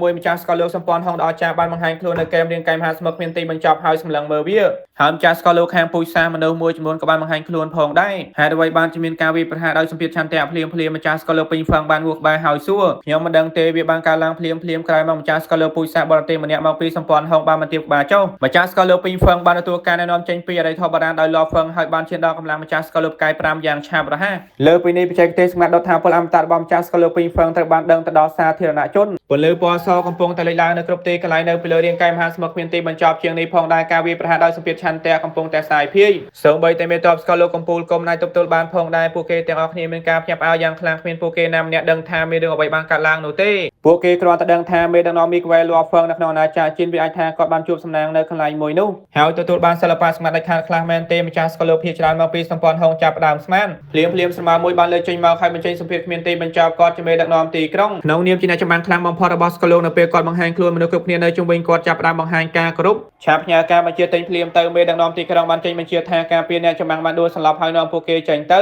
ក្រៅពីនេះហាមអ្នកចម្បាំងណាម្នាក់មិនឲ្យចូលទៅក្នុងមហាសមុទ្រគ្មានទីបញ្ចប់ទេបានមេដឹកនាំទីក្រុងក្នុងមួយរំពេចស្ដេចម្ចាស់ស្កលទាំង8បានស្ដាប់បង្គាប់ហើយចាប់ផ្ដើមចេញទៅចាត់ចែងភ្លាមមេដឹកនាំទីក្រុងបានសម្លឹងមើលទៅកាន់រាងកាយមហាសមុទ្រគ្មានទីបញ្ចប់ភ្នែករបស់គាត់បានភ្លឺឡើងដោយការព្រួយបារម្ភប៉ុន្តែក៏បានកោបវាយ៉ាងលឿនទៅក្នុងខ្លួនរបស់គាត់យ៉ាងឆាប់រហ័សថាលាហ្វឹងតើមានរឿងអ្វីកើតឡើងចំពោះអ្នកមែនទេខ្ញុំបានតាក់ទងទៅកាន់អ្នកប៉ុន្តែអ្នកមិនឆ្លើយតបទាល់ទៅសោះតើអ្នកអាចបង្កើតការវាយប្រហារដោយសម្ពាធឆន្ទៈខ្លាំងក្លាបែបនេះតាមវិធីណាទៅមេដឹកនាំទីក្រុងមានការព្រួយបារម្ភយ៉ាងខ្លាំងទោះយ៉ាងណាក៏ដោយមិនត្រឹមតែតំបន់បឋមតែប៉ុណ្ណោះទេសូម្បីតែទឹកដីពិសិដ្ឋមីក្វែក្រុងផលប៉ះពាល់ដោយការវាយប្រហារដោយសម្ពាធឆន្ទៈផងដែរនៅក្នុងអាណាចក្រជីននៅជាន់ទី8របស់គីអ៊ូឈីលាហ្វឹងកំពុងតែឈរនៅពីលើទ្វីបហើយមិនធ្វើការផ្លាស់ទីទាល់តែសោះរាងកាយទាំងមូលរបស់គាត់ចាប់ផ្ដើមបញ្ចេញនៅពន្លឺពណ៌សនៅពេលគាត់ចាប់ផ្ដើមបញ្ចេញការវាយប្រហារដោយសម្ពាធឆន្ទៈថាមពលអមតៈរបស់គាត់ត្រូវបានគ្របដណ្ដប់ដោយការឆ្លាក់ពណ៌សហើយបានជាបចូលទៅក្នុងថាមពលជីវិតរបស់គាត់ទាំងអស់នេះជាការសាកល្បងពលឹងវាជាការសាកល្បងជាមូលដ្ឋានបំផុតហើយនៅក្នុងការធ្វើតេស្តមួយនេះឆន្ទៈរបស់លាហ្វឹងចាប់ផ្ដើមរួមបញ្ចូលគ្នាជាមួយរាងកាយអមតៈរបស់គាត់ឆន្ទៈរបស់អ្នកចម្បាំងធម្មតាគឺដូចជាស្មៅដែលគ្មានរឿងនៅពេលពួកគេបានស្លាប់ទោះបីជាពួកគេមានរាងកាយអមតៈក៏ដោយពួកគេច្បាស់ជាមិនអាចបង្កើតការវាយប្រហារដោយសម្ពាធឆន្ទៈបានទេហើយឆន្ទៈរបស់លាហ្វឹងត្រូវបានរួមបញ្ចូលគ្នាជាបណ្ដាជាមួយរាងកាយអមតៈរបស់គាត់បន្ទាប់មកឆន្ទៈរបស់គាត់ច្បាស់ជាមានគ្រឿងមានតែពេលនោះទេទើបបច្ចេកទេសវាយប្រហារដោយសម្ពាធឆន្ទៈត្រូវបានបញ្ចេញនេះជាដំណើរការដំបូងសម្រាប់សិល្បៈស្មារតីខាងផ្នែកព្រះជាមួយសិល្បៈស្មារតីវាយប្រហារដោយសម្ពាធឆន្ទៈផ្សេងទៀតអ្នកចម្បាំងបែបនេះទោះបីជាពួកគេបានស្លាប់ក៏ដោយដំណោះឈាមសក់ជាដើមសុទ្ធតែមានការវាយប្រហារដោយសម្ពាធឆន្ទៈដ៏ខ្លាំងក្លាដំណើរការនេះគឺស្លូណាស់បន្ទាប់ពីជាង900ឆ្នាំក្រោយមកពន្លឺពណ៌សនៅពីលើរាងកាយរបស់លាហ្វឹងស្រាប់តែប្រែទៅជាពន្លឺពណ៌ខៀវហើយការវាយប្រហារដោយសម្ពាធឆន្ទៈនៅពីលើរាងកាយមហាសមុទ្រគ្មានទីបញ្ចប់ចាប់ផ្ដើមផ្ទុះឡើងម្ដងទៀតនេះបណ្ដាលឲ្យការបញ្ចេញមតិរបស់ម្ចាស់ស្កលមកពីសម្ព័ន្ធហុងដ៏អស្ចារ្យមានការផ្លាស់ប្ដូរយ៉ាងខ្លាំងមានតែមនុស្សមួយចំនួនមានឆន្ទៈខ្លាំងជាងទេទើបអាចទប់ទល់បានហើយម្ចាស់ស្កលធម្មតាមិនអាចទប់ទល់បានទេតើមានរឿងអ្វីកើតឡើងមែនទេការវាយប្រហារដោយសម្ពាធឆន្ទៈកាន់តែខ្លាំងឡើងហើយនៅជាន់ទី8របស់គីអ៊ូឈីស្មោពណ៌ខ្មៅបានក្លែងមើលទៅកាន់លាហ្វឹងកំពុងតែឈរនៅពីលើទ្វីបគាត់បានឈានដល់ដំណាក់កាលទី2ហើយស្មោពណ៌ខ្មៅចាប់ផ្ដើមញ័រហើយភ្នែករបស់គាត់ពោពេញទៅដោយក្តីរំភើបថាអាណាចក្រជាតិរបស់ខ្ញុំពិតជាអាចបង្កើតបាននូវទេពកោសល្យដាច់ខាតបែបនេះមែនទេក៏ត្រឡប់ទៅវិញនៅពេលផ្ទាំងរូបភាពទាំងនេះត្រូវបានផ្សព្វផ្សាយនៅខាងក្រៅចំពោះមហាអំណាចផ្សេងតើមានពួកគេណាម្នាក់បានដឹងថាតើមានទេពកោសល្យដាច់ខាតច្រើនប៉ុណ្ណាបានហ្វឹកហាត់សិល្បៈសម្ងាត់ដាច់ខាតមួយនេះទៅទោះយ៉ាងណាក៏ដោយមានតែពួកគេមួយចំនួនតូចតែប៉ុណ្ណោះបានឈានដល់ជំហានទី2កុំប្រាប់ខ្ញុំថាគាត់អាចជោគជ័យមែនទេភ្នែករបស់ស្មោពណ៌ខ្មៅពោពេញទៅដោយការព្រួយបារម្ភការថប់បារម្ភជាមួយការរំពឹងទុកនៅក្នុងអាណាចក្រគំនូរសត្វចម្លែកមានស្នែងកោងពណ៌ស្វាយបានសម្លឹងមើលទៅកាន់លាហ្វឹងកំពុងតែហ្វឹកហាត់តែមានការតក់ស្លុតថាតើគាត់បានឈានដល់ជំហានទី2ហើយមែនទេ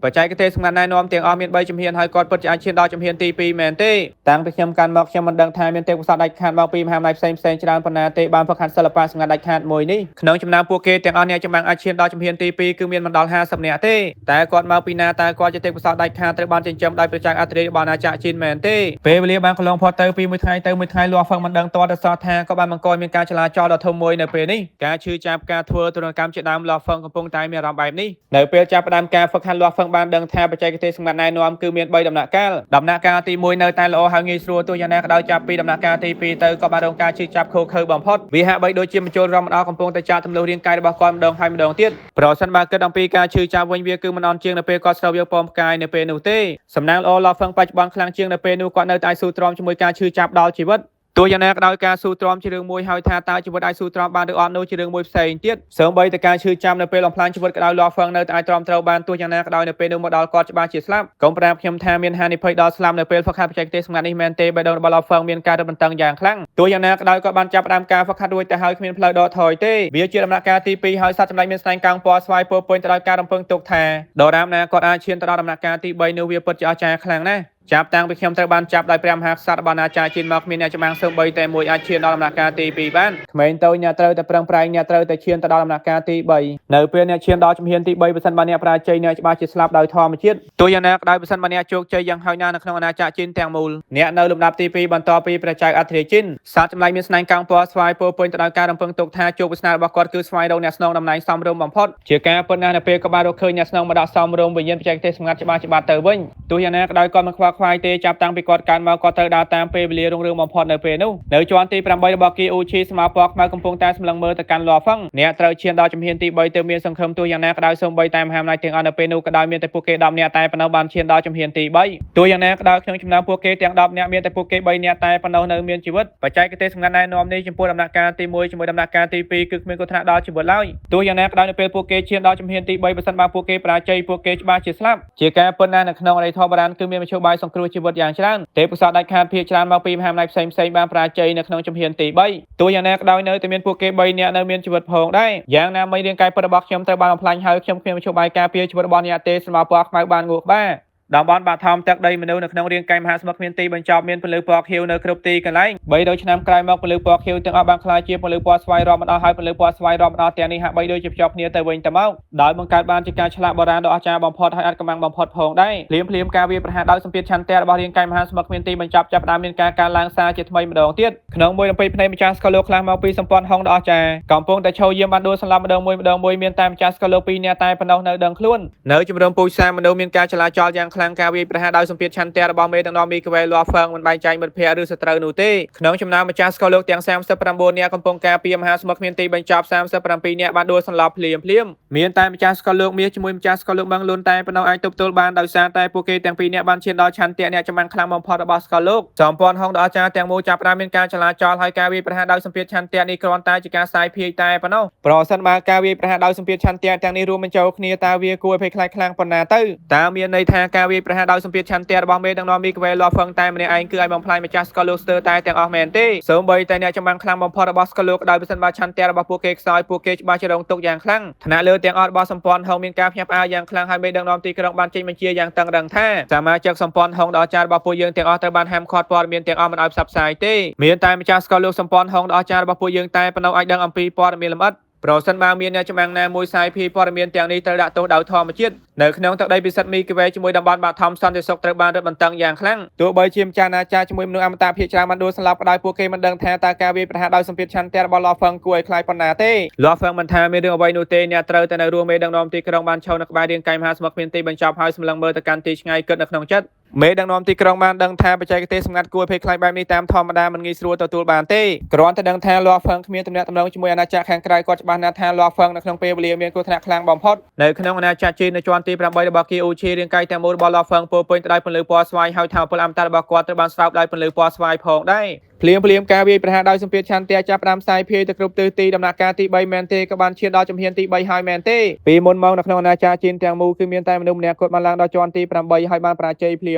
មខ្ញុំមិននឹកស្មានថាមានទេពកោសល្យដាច់ខាតបានកើតឡើងនៅក្នុងអាណាចក្រจีนអាចឈានដល់ជំហានទី3ទេមួយជំហានទៀតគាត់ច្បាស់ជាជោគជ័យនៅពេលគាត់ជោគជ័យវាពិតជាអស្ចារ្យណាស់ខ្ញុំបានរងចាំតាំងពីយូរណាស់មកហើយគ្រាន់តែសម្រាប់ពេលនេះតែប៉ុណ្ណោះស្រមោលពណ៌ខ្មៅមិនអាចលាក់បាំងការសប្បាយចិត្តរបស់គាត់បានទេទោះយ៉ាងណាក៏ដោយគាត់ក៏មានការភ័យខ្លាចផងដែរខ្លាចថាលាហ្វឹងបរាជ័យនៅពេលអភូតហេតុមួយបានកើតឡើងម្ដងតើវាអាចមានលើកទី2ទេគាត់បានដឹងតាំងពីយូរណាស់មកហើយថាទម្រង់ជីវិតនៅក្នុងអាណាចក្រจีนគឺមានឱកាសជោគជ័យ 0% បេសកកម្មមានចំណងជើងគ្រាន់តែជាសុបិនមួយតែប៉ុណ្ណោះដោយសង្ឃឹមថាមានអភូតហេតុណាមួយបានកើតឡើងហើយនៅពេលនេះអភូតហេតុបានកើតឡើងហើយនៅក្នុងអរិយធម៌បុរាណទាំងមូលមានមហាអំណាចរាប់មិនអស់មានទេពកោសល្យដាច់ខាតរាប់មិនអស់ប៉ុន្តែគ្មានពួកគេណាម្នាក់បានជោគជ័យទេស្រមោលពណ៌ខ្មៅបានដកដង្ហើមធំនៅក្នុងអាណាចក្រគំនូរសត្វសម្ដេចមានស្នែងកោងពណ៌ស្វាយបានសម្លឹងមើលទៅកាន់លាហ្វឹងដោយការភ័យខ្លាចវាអាចប្រាប់បានថាម្ចាស់ស្កលោកម្នាក់នេះបានជួបជាមួយសុបិនអាក្រក់គួរឲ្យភ័យខ្លាចបំផុតនេះជាចំណុចសំខាន់របស់ខ្ញុំសិល្បៈសម្ងាត់ដាច់ខាតមួយនេះត្រូវបានបង្កើតឡើងមានតម្រូវការខ្ពស់ខ្លាំងណាស់ចំពោះពលឹងរបស់អ្នកប្រសិនបើអ្នកមិនអាចទៅដល់ចំណុចសំខាន់នោះបានទេអ្នកច្បាស់ជាស្លាប់សត្វសម្ដេចមានស្នែងកោងពណ៌ស្វាយមានការព្រួយបារម្ភជាមួយការថប់បារម្ភយ៉ាងខ្លាំងថាក្មេងតូចអ្នកត្រូវស៊ូទ្រាំនៅពេលអ្នកអាចស៊ូទ្រាំបានអ្នកច្បាស់ជាអាចចូលទៅក្នុងអាណាចក្រថ្មីមួយទៀត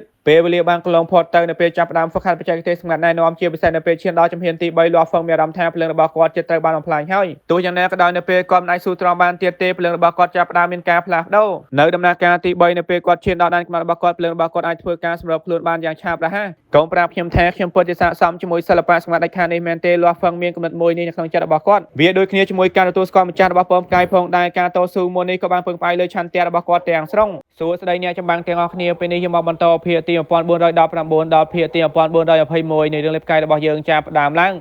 តួយ៉ាងណាក៏ដោយការហ្វឹកហាត់បច្ចេកទេសណែនាំនេះមិនពាក់ព័ន្ធជាមួយឆន្ទៈច្រើនពេកទេយ៉ាងណាមិញក្នុងចំណោមទេពកោសល្យដាច់ខាតរាប់មិនអស់នៅក្នុងយុគសម័យបុរាណមានសូម្បីតែម្ចាស់ស្កុលលោកមានឆន្ទៈព្រះពុទ្ធអស់ក៏ចំណុចទោះយ៉ាងណាក៏ដោយពួកគេនៅតែបរាជ័យដោយសារតែបច្ចេកទេសសម្ងាត់ណែនាំនេះតាមពិតទៅមានតម្រូវការតិចតួចណាស់សម្រាប់ឆន្ទៈហើយភាគច្រើនគឺសម្រាប់ពលឹងខ្លួនឯងតែប៉ុណ្ណោះប្រលឹងរបស់លោកហ្វឹងត្រូវបានចិត្តបាច់រហូតដល់ដែនកំណត់របស់គាត់ទោះយ៉ាងណាក៏ដោយនៅក្រៅបច្ចេកទេសសម្ងាត់ណែនាំមួយនេះវាបានប្រែប្រួលយ៉ាងឆាប់រហ័សបណ្ដាលឲ្យការឈឺចាប់ទៅលើពលឹងរបស់គាត់ចាប់ផ្ដើមបាត់ទៅវិញបន្តិចម្ដងហើយសុខស្រួលខ្លាំងណាស់វាពិតជាសុខស្រួលខ្លាំងណាស់លោកហ្វឹងគឺចូលចិត្តអារម្មណ៍នៅពេលការហ្វឹកហាត់ឈានដល់ជំហានទី3លោកហ្វឹងបានហ្វឹកហាត់ដំណាក់កាលទី3អស់ពេលជិត90ឆ្នាំមុនពេលគាត់ជោគជ័យភ្លាមលោកហ្វឹងចាប់ផ្ដើមបើកភ្នែកឡើងហើយគាត់មានអារម្មណ៍ថាធូរស្រាលមិនគួរឲ្យជឿនៅចំពោះមុខគាត់ជាសត្វចម្លែកមានស្នែងកង់ពណ៌ស្វាយលោកហ្វឹងមានការភ្ញាក់ផ្អើលនៅពេលគាត់បើកភ្នែកឡើងវិញ្ញាណបច្ចេកទេសសម្ងាត់លោកហ្វឹងមិនអាចជួយអ្វីបានក្រៅពីដកថយពីជំហានសត្វចម្លែកមានស្នែងកង់ពណ៌ស្វាយបានសម្លឹងមើលទៅកាន់លោកហ្វឹងយ៉ាងខ្លាំងវាបានរអ៊ូតិចថាខ្ញុំចង់មើលថាតើម្ចាស់ស្កុលលោកម្នាក់នេះមកពីណាទៅទើបអាចទទួលបានជោគជ័យទោះយ៉ាងណាក៏ដោយអ្នកបានជោគជ័យអ្នកមានសិទ្ធិក្នុងការហ្វឹកហាត់បច្ចេកទេសសម្ងាត់ដាច់ខាតម្ចាស់របស់ខ្ញុំសត្វចម្លែកមានស្នែងកង់ពណ៌ស្វាយបានក្រហមឡើងដោយមោទនភាព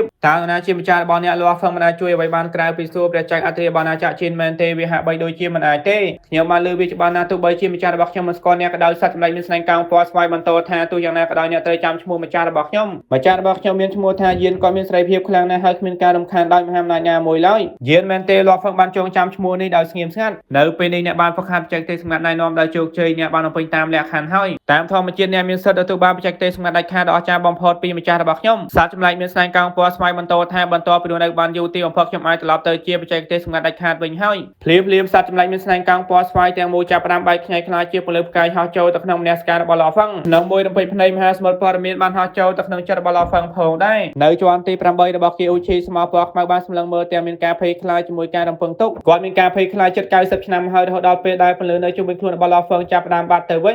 ញជាពិសេសនៅពេលផ្កាយរំអត់ដើមឡើយវើនៅក្នុងលំហអវកាសចាប់ផ្ដើមហោះទៅរកលោកហ្វឹងហើយចូលទៅក្នុងរាងកាយរបស់គាត់ទើបស្មោះពណ៌ខ្មៅបានដកដង្ហើមធំទាំងការពេញចិត្តអត្ថភាពរបស់ខ្ញុំគឺមានតម្លៃណាស់ស្មោះពណ៌ខ្មៅបានសើចហើយចាប់ផ្ដើមបាត់ទៅវិញភ្លាមនៅក្នុងលំហអវកាសមួយនេះគឺនៅសល់តែលោកហ្វឹងតែប៉ុណ្ណោះលោកហ្វឹងបានឈរនៅកន្លែងនោះដោយមិនធ្វើចលនាមួយសន្ទុះក្រោយមកគាត់ចាប់ផ្ដើមបើកភ្នែកឡើងតិចនៅជាន់ទី8នៅពេលនេះលោកហ្វឹងបានស្ទង់មកតែនៅជុំវិញគាត់គ្មានពាក្យបុរាណនៅក្នុងលំហអវកាសជុំវិញទៀតទេនៅពេលបានដឹងព័ត៌មានលម្អិតអំពីសិល្បៈសម្ងាត់ដាច់ខាតមួយនេះលោកហ្វឹងបានដឹងថាសិល្បៈសម្ងាត់ដាច់ខាតមួយនេះត្រូវបានគេហៅថាការបង្កើតយន្តវាមើលទៅហាក់ដូចជាធម្មតាប៉ុន្តែតាមពិតទៅវាជាសិល្បៈសម្ងាត់ដាច់ខាតខ្លាំងក្លាបំផុតមួយនៅក្នុងយុគសម័យបុរាណលើពីនេះសិល្បៈសម្ងាត់ដាច់ខាតការបង្កើតយន្តក៏មានការវាយប្រហារដោយសម្ពាធឆន្ទៈផងដែរប៉ុន្តែវាខុសគ្នាខ្លាំងណាស់ជាមួយសិល្បៈសម្ងាត់ដាច់ខាតភ្នែកព្រះសិល្បៈសម្ងាត់ដាច់ខាតភ្នែកព្រះអាចទៅបានហ្វឹកហាត់នៅពេលឆន្ទៈមនុស្សម្នាក់ឈានដល់ឆន្ទៈព្រះពុទ្ធចាត់ទុកជាមុខគេហើយលោកហ្វឹងអាចហ្វឹកហាត់បាននៅពេលនេះទោះយ៉ាងណាក៏ដោយសិល្បៈសម្ងាត់ដាច់ខាតការបង្កើតយន្តទាមទារឆន្ទៈមនុស្សម្នាក់ដើម្បីក្លាយជាពួកបរិសុទ្ធតាមពិតទៅសិល្បៈសម្ងាត់ដាច់ខាតភ្នែកព្រះត្រូវបានចាត់ទុកថាជាសិល្បៈសម្ងាត់ដាច់ខាតថ្នាក់ទាបតែប៉ុណ្ណោះវាពិតជាមានប្រយោជន៍ខ្លាំងណាស់សម្រាប់ព្រះពុទ្ធចាត់ទុកជាមុខគេជាមួយព្រះពុទ្ធដ៏អស្ចារ្យជានិច្ច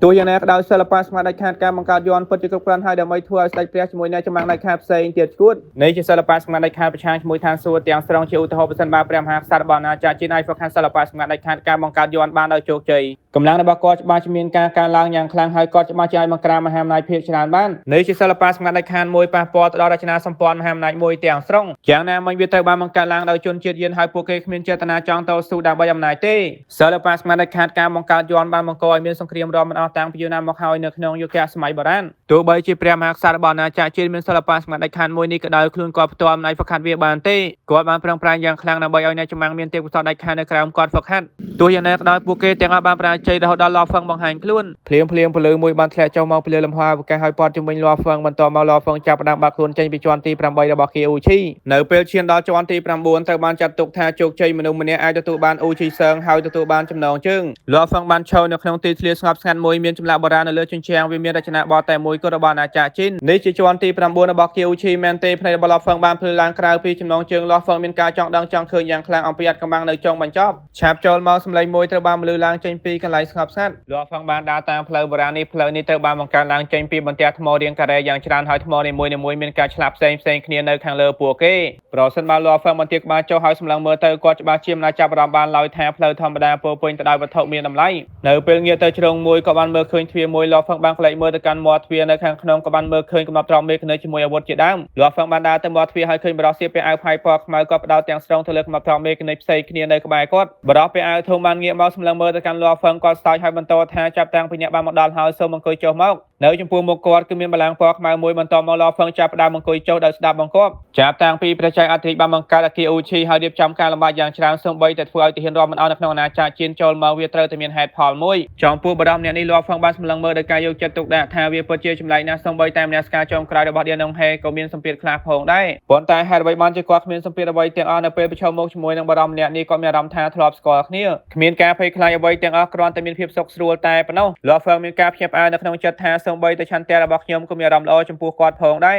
ខ្ញុំដឹងថាអ្នកមានការចង់ដឹងចង់ឃើញយ៉ាងខ្លាំងបរិបទពេលឲ្យធំបានក្លែកមើលទៅកាន់ឡហ្វឹងថាហេតុអ្វីបានជាព្រះចៅអធិរាជបង្កើតអគារអ៊ូឈីហើយរៀបចំការលំបាកយ៉ាងច្រើនមែនទេខ្ញុំនឹងប្រាប់អ្នកនៅពេលនេះដំបូងខ្ញុំនឹងប្រាប់អ្នកអំពីអត្តសញ្ញាណរបស់ខ្ញុំជាព្រះចៅអធិរាជរបស់អាណាចក្រจีนឡហ្វឹងមានការភ្ញាក់ផ្អើលយ៉ាងខ្លាំងទោះបីជាគាត់មានការទាយខ្លះក៏ដោយគាត់នៅតែមិនជឿបរិបទចំណាស់ម្នាក់នេះពិតជាព្រះចៅអធិរាជจีนមែនទេតាមពិតទៅខ្ញុំជាមនសិការបន្សល់ទុកដោយព្រះចៅអធិរាជបន្ទាប់ពីទ្រង់សោយទីបង្គោលបរិបទពេលឲ្យធំបានសម្លឹងមើលទៅកាន់ឡហ្វឹងមនសិការមែនទេឡហ្វឹងមានការភ្ញាក់ផ្អើលនៅក្នុងចិត្តថាវាដូចជាការគិតរបស់គាត់ផងដែរព្រះចៅអធិរាជจีนពិតជាបានសោយទីបង្គោលមែនអ្នកហាក់ដូចជាគ្មានការភ្ញាក់ផ្អើលពេកទេបរិបទពេលឲ្យធំបានសម្លឹងមើលទៅកាន់ឡហ្វឹងថាតើអ្នកដឹងហើយមែនទេទោះបីជាខ្ញុំបានសង្កេតមើលអ្នកពីចម្ងាយក្តៅខ្ញុំមិនទាន់បានកត់សម្គាល់ទេប៉ុន្តែនៅពេលនេះខ្ញុំដឹងថាអ្នកមិនមែនជាមនុស្សរបស់អាណាចក្រจีนនោះទេឡហ្វឹងមានការភ្ញាក់ផ្អើលយ៉ាងខ្លាំងស្ទើរតែចង់បំផ្លាញខ្លួនឯងទោះយ៉ាងណាក៏ដោយនៅផ្ទៃខាងលើឡហ្វឹងនៅតែស្ងប់ស្ងាត់ថាមិនមែនថាខ្ញុំមិនតស្លុតនោះទេវាគ្រាន់តែថាអ្វីគ្រប់យ៉ាងដែលអ្នកបានប្រាប់ខ្ញុំពិតជាមិនគួរជឿពេកហើយនោះហើយជាមូលហេតុដែលខ្ញុំមានការសង្ស័យអ្នកបានប្រាប់ខ្ញុំថាអ្នកជាស្ដេចព្រះហើយប្រាប់ខ្ញុំថាអ្នកជាមនសិការបន្សល់ទុកដោយព្រះចៅអធិរាជបន្ទាប់ពីទ្រង់សោយទីបង្គោលមែនទេស្ដេចព្រះដ៏អស្ចារ្យតាមធម្មតាគាត់ខ្លាំងណាស់តើគាត់អាចស្លាប់តាមវិធីណាទៅម្យ៉ាងវិញទៀតអ្នកប្រាប់ខ្ញុំថាខ្ញុំមិនមែនជាមនុស្សនៅក្នុងអាណាចក្រจีนទេតើមានន័យបែបណាទៅបរិបទពេលឲ្យធំបានសោយគាត់សោយតែមានការសម្រេចចិត្តយ៉ាងខ្លាំងថាអ្នកមិនចាំបាច់មានការប្រុងប្រយ័ត្នទេហើយអ្នកមិនចាំបាច់មានការព្រួយបារម្ភទេខ្ញុំនឹងបញ្យល់អ្នកឲ្យលម្អិតហើយអ្នកច្បាស់ជាយល់ឡហ្វឹងបានស្ដាប់ដោយការយកចិត្តទុកដាក់គឺត្រឡប់ទៅវិញតាំងពីយូរណាស់មកហើយខ្ញុំបានរើដើរលើផ្លូវប្រឈមមុខជាមួយនឹងការស្លាប់ដូច្នេះមុនពេលខ្ញុំចាយចេញទៅខ្ញុំបានបង្កើតអគារអ៊ូឈីហើយបន្សល់ទុកនៅបេសកកម្មមានចំណងជើងបើសិនបើខ្ញុំបរាជ័យខ្ញុំអាចនឹងមានឱកាសត្រឡប់ក្រោយមកវិញខ្ញុំបានចាយចេញទូយ៉ាងណាក្តៅខ្ញុំបានបន្សល់ទុកនៅមនសិការនិមិត្តនៅកន្លែងមួយនេះមនសិការនិមិត្តនេះមានការចងចាំជាមួយគំនិតរបស់ខ្ញុំប៉ុន្តែវាមិនត្រូវបានចាត់ទុកថាជាទំនងជីវិតពិតនោះទេជាការប៉ុណ្ណាខ្ញុំជាមនសិការនិមិត្តដោយមិនដឹងខ្លួនខ្ញុំនៅតែគិតថាខ្លួនឯងជាស្ដេចព្រះរបស់អាណាចក្រจีนលួហ្វឹងបានងូក្បាលដើម្បីបង្ហាញថាគាត់យល់ជាការប៉ុណ្ណាមនសិការនិមិត្តនេះមានការចងចាំជាមួយគំនិតទាំងអស់របស់ស្ដេចព្រះចំពោះគ្រោះថ្នាក់អ្វីដែលព្រះមហាក្សត្របានជួបប្រទះជាមួយបន្តពីចាចេញខ្ញុំមិនដឹងទេសរុបមកខ្ញុំគ្មានផ្លូវតាក់ទងជាមួយគាត់ទេតាមការយល់ដឹងរបស់ខ្ញុំអំពីអាណាចក្រจีนថ្ងៃមួយខ្ញុំបានដឹងថាស្ដេចព្រះបានធ្លាក់ចុះហើយអាគារអ៊ូឈីគឺមាន9ជាន់ជាន់ទី9ត្រូវបានតភ្ជាប់ទៅកាន់ស្នូលរបស់អាណាចក្រจีนទាំងមូលបរិបទពេលអាវធំបានបន្តថាតាមធម្មតាខ្ញុំបានឈ្មោះទៅកាន់ស្នូលរបស់អាណាចក្រจีนដោយសារតែស្ដេចព្រះបានធ្លាក់ចុះស្នូលរបស់អាណាចក្រจีนច្បាស់ឆ្លងកាត់ការផ្លាស់ប្ដូរយ៉ាងខ្លាំងដោយធម្មជាតិបរិបទពេលអាវធំបានសម្លឹងមើលទៅកាន់ឡហ្វឹងថាជាមួយគ្នាផងដែរមូលហេតុដែលខ្ញុំបានដឹងថាអ្នកមិនមែនជាទំនងជីវិតនៅក្នុងអាណាចក្រจีนដោយសារតែនៅពេលអ្នកឈានដល់ជាន់ទី9ដែលភ្ជាប់ជាមួយស្នូលរបស់អាណាចក្រจีนទាំងមូលមិនស្គាល់អ្នកទេបរិបទពេលអាវធំបានឆ្លើយតបប្រសិនបើអ្នកជាទំនងជីវិតនៅក្នុងអាណាចក្រจีนអ្នកនឹងក្លាយទៅជាកូនរបស់អាណាចក្រจีนតាមធម្មជាតិអ្នកច្បាស់ជាត្រូវបានគេទទួលស្គាល់ហើយច្បាស់ជាមានភក្ដីភាពទាំងស្រុងចំពោះស្ដេចព្រះដោយសុខចិត្តស្លាប់ជំនួសគាត់ឡហ្វឹងបានយល់ដូចគ្នាជាមួយនឹងម្ចាស់ស្កលលោកថានោះទាំង9ជាន់ផងដែរទំនងជីវិតដែលបង្កើតឡើងដោយគាត់គឺស្មោះត្រង់ជាមួយគាត់ទាំងស្រុងនៅពេលអ្នកដឹងហើយតែអ្នកចង់ធ្វើបែបណាទៅឡហ្វឹងមានការប្រុងប្រយ័ត្នយ៉ាងខ្លាំងនៅក្នុងចិត្តប្រសិនបើគាត់ចង់សម្លាប់ឡហ្វឹងតាមសមត្ថភាពគាត់ច្បាស់ជាអាចធ្វើបានទាំងស្រុងមិនចាំបាច់ខ្ជះខ្ជាយពាក្យសម្ដីណាមួយទេអ្នកគ្រាន់តែធ្វើសម្បត្តិមួយបរាជចំណាស់បានស្ទើរតិចថានៅថ្ងៃអនាគតនៅពេលអ្នកខ្លាចជាអ្នកចម្បាំងខ្លាំងដូចជាស្ដេចព្រះអ្នកត្រូវប្រើប្រាស់កម្លាំងទាំងអស់របស់អ្នកដើម្បីសម្លាប់អ្នកចម្បាំងដាច់ខាត3អ្នកផ្សេងទៀតឡហ្វឹងមានការភ្ញាក់ផ្អើលយ៉ាងខ្លាំងថាការធ្វើសម្បត្តិមែនទេនៅក្នុងអរិយធម៌បុរាណគឺមានពាក្យសម្បត្តិព្រលឹងយ៉ាងច្រើននៅពេលអ្នកបាត់ពាក្យសម្បត្តិព្រលឹងរបស់អ្នកច្បាស់ជាខ្ចាត់ខ្ចាយហើយអ្នកច្បាស់ជាស្លាប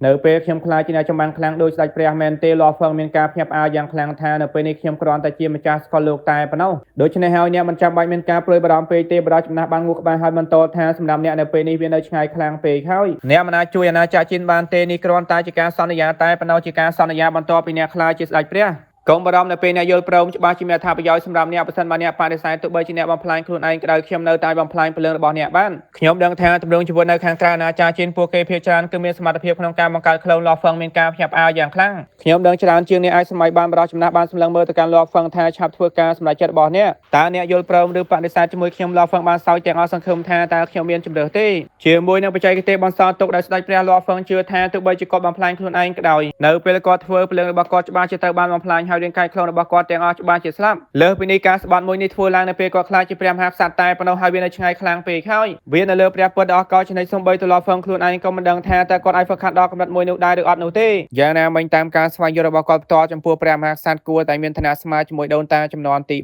3នៅពេលនេះខ្ញុំត្រូវបញ្ជាក់ថាពាក្យសម្បត្តិរបស់អ្នកគឺជាការពិតយ៉ាងណាមិញខ្ញុំគ្រាន់តែជាមនសិការនិមិត្តតែប៉ុណ្ណោះភ្លាមបដិចំណាស់បានចង្អុលទៅជុំវិញក្នុងមួយលំពេចភ្នែកការឆ្លាតច្បាប់ដើមបានលេចឡើងនៅពីលើលំហអវកាសក្រោយមកពួកគេទាំងពីរបានធ្លាក់ចូលទៅក្នុងការឆ្លាតច្បាប់ដើមហើយភ្លាមពលឺពណ៌បៃតងចាប់ផ្ដើមបិទបាំងលាស់ហ្វឹងតាមវិធីនេះខ្ញុំអាចដឹងអំពីការផ្លាស់ប្ដូរទាំងអស់នៅក្នុងភ្លើងរបស់អ្នកបដិចំណាស់ចាប់ផ្ដើមសោយឡើងប៉ុន្តែភ្លាមបដិចំណាស់នោះបានក្រោកឈរឡើងយ៉ាងខ្លាំងហើយទឹកមុខរបស់គាត់ពោរពេញទៅដោយការតក់ស្លុតលាស់ហ្វឹងមានការភ្ញាក់ផ្អើលកាន់តែខ្លាំងហើយបរិសុទ្ធចំណាស់មានការតក់សោតនៅពេលគាត់សម្លឹងមើលទៅកាន់លាស់ហ្វឹងតើគាត់មានការភ្ញាក់ផ្អើលមែនទេលាស់ហ្វឹងមានការចង់ដឹងចង់ឃើញយ៉ាងខ្លាំងបរិសុទ្ធចំណាស់បានសោយពេញបេះដូងគាត់សោយយ៉ាងខ្លាំងលាស់ហ្វឹងកាន់តែមានការចង់ដឹងចង់ឃើញថាតើមានរឿងអ្វីកើតឡើងមែនទេឆាប់បំបាយភ្លាមទៅបរិសុទ្ធចំណាស់បានចង្អុលទៅលើផ្ទៃមេឃបន្ទាប់មកការឆ្លាស់ច្បាប់ដើមនៅពីលើលំហអវកាសចាប់ផ្ដើមបាត់ទៅវិញបរិសុទ្ធចំណាស់តើអ្នកមិនចង់ឲ្យខ្ញុំស្បត់ទេមែនទេលាស់ហ្វឹងមានការភ្ញាក់ផ្អើលយ៉ាងខ្លាំងចំពោះអ្នកមិនចាំបាច់ទេបរិសុទ្ធចំណាស់បានឆ្លើយតបបរិសុទ្ធចំណាស់បានសោយនៅពេលគាត់សម្លឹងមើលទៅកាន់លាស់ហ្វឹងថាដោយសារតែអ្នកបានហ្វឹកហាត់សៀវភៅណែនាំគ្រោះមហន្តរាយទាំង9តាមធម្មជាតិអ្នកមិនចាំបាច់ស្បត់ទេ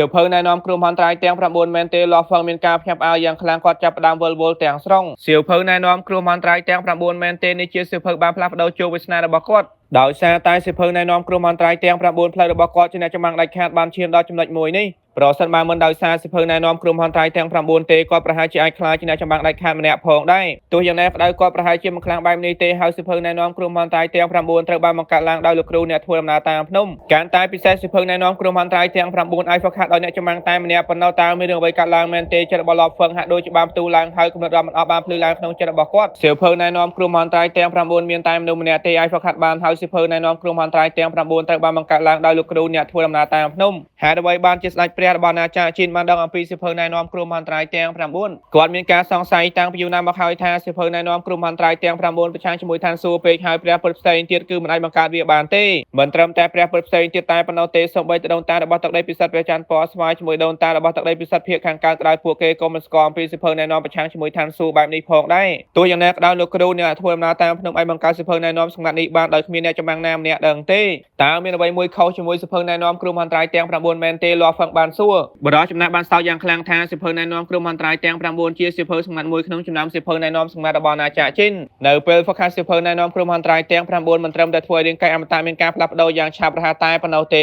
វាក៏បានផ្ដល់អត្ថប្រយោជន៍យ៉ាងច្រើនដល់ពលឹងផងដែរហើយសៀវភៅណែនាំគ្រោះមហន្តរាយទាំង9អាចផ្លាស់ប្ដូរការយល់ដឹងជាមួយនឹងទេពកោសល្យរបស់មនុស្សម្នាក់បានអ្នកចម្បាំងមួយណាក៏ដោយនៅពេលបានហ្វឹកហាត់សៀវភៅណែនាំគ្រោះមហន្តរាយទាំង9គឺជាអ្នកចម្បាំងស្នូលរបស់អាចារ្យជីននៅពេលអ្នកកាន់តែខ្លាំងទោះបីជាអ្នកមិនតាមសម្រាប់ពួកគេទាំង3នាក់ក៏ដោយពួកគេនៅតែតាមសម្រាប់អ្នកផងដែរគ្មានឆ្ងល់ទេលោកគ្រូអ្នកធ្វើដំណើរតាមភ្នំមិនធ្លាប់បានតាក់ទងមកគាត់ទេនៅពេលគាត់បានចូលមកក្នុងអាណាចក្រជីនគាត់មិនធ្លាប់បានសួរខ្ញុំអំពីហេតុការណ៍នៅក្នុងអាណាចក្រជីនហើយខ្ញុំក៏មិនធ្លាប់បានឮថាលោកគ្រូអ្នកធ្វើដំណើរតាមភ្នំបានចូលមកក្នុងអាណាចក្រជីនផងដែរមនុស្សគ្រប់គ្នានៅក្នុងសមុទ្រមហាធាគ្មានទីបញ្ចប់មានការចង់ដឹងចង់ឃើញយ៉ាងខ្លាំងអំពីអាណាចក្រជីនលោកគ្រូមេដឹកនាំទីក្រុងជាមួយអ្នកចម្បាំងផ្សេងទៀតនៅក្នុងសម្ព័ន្ធហុងដ៏អស្ចារ្យមានការចង់ដឹងចង់ឃើញយ៉ាងខ្លាំងហើយពួកគេភាគច្រើនតែងតែសួរខ្ញុំប៉ុន្តែលោកគ្រូអ្នកធ្វើដំណើរតាមភ្នំមិនធ្លាប់បានសួរខ្ញុំទេខ្ញុំតែងតែឆ្ងល់ហើយអ្វីបានជាព្រះពុទ្ធដូចជាលោកគ្រូអ្នកធ្វើដំណើរតាមភ្នំឲ្យបង្កើតសៀវភៅណែនាំគ្រោះមហន្តរាយទាំង9ជាមួយពណ៌ផ្កាយបាននៅពេលនេះលាស់ហ្វឹងបានយល់បន្តិចហើយទោះបីជាគាត់នៅតែមិនទាន់យល់ច្បាស់អំពីអត្ថកម្បាំងរបស់អ្នកធ្វើដំណើរតាមភ្នំក៏ដោយយ៉ាងហើយណាគាត់យល់ថាលោកគ្រូអ្នកធ្វើដំណើរតាមភ្នំមានទំនាក់ទំនងខ្លះជាមួយអាណាចក្រជីនផងដែរ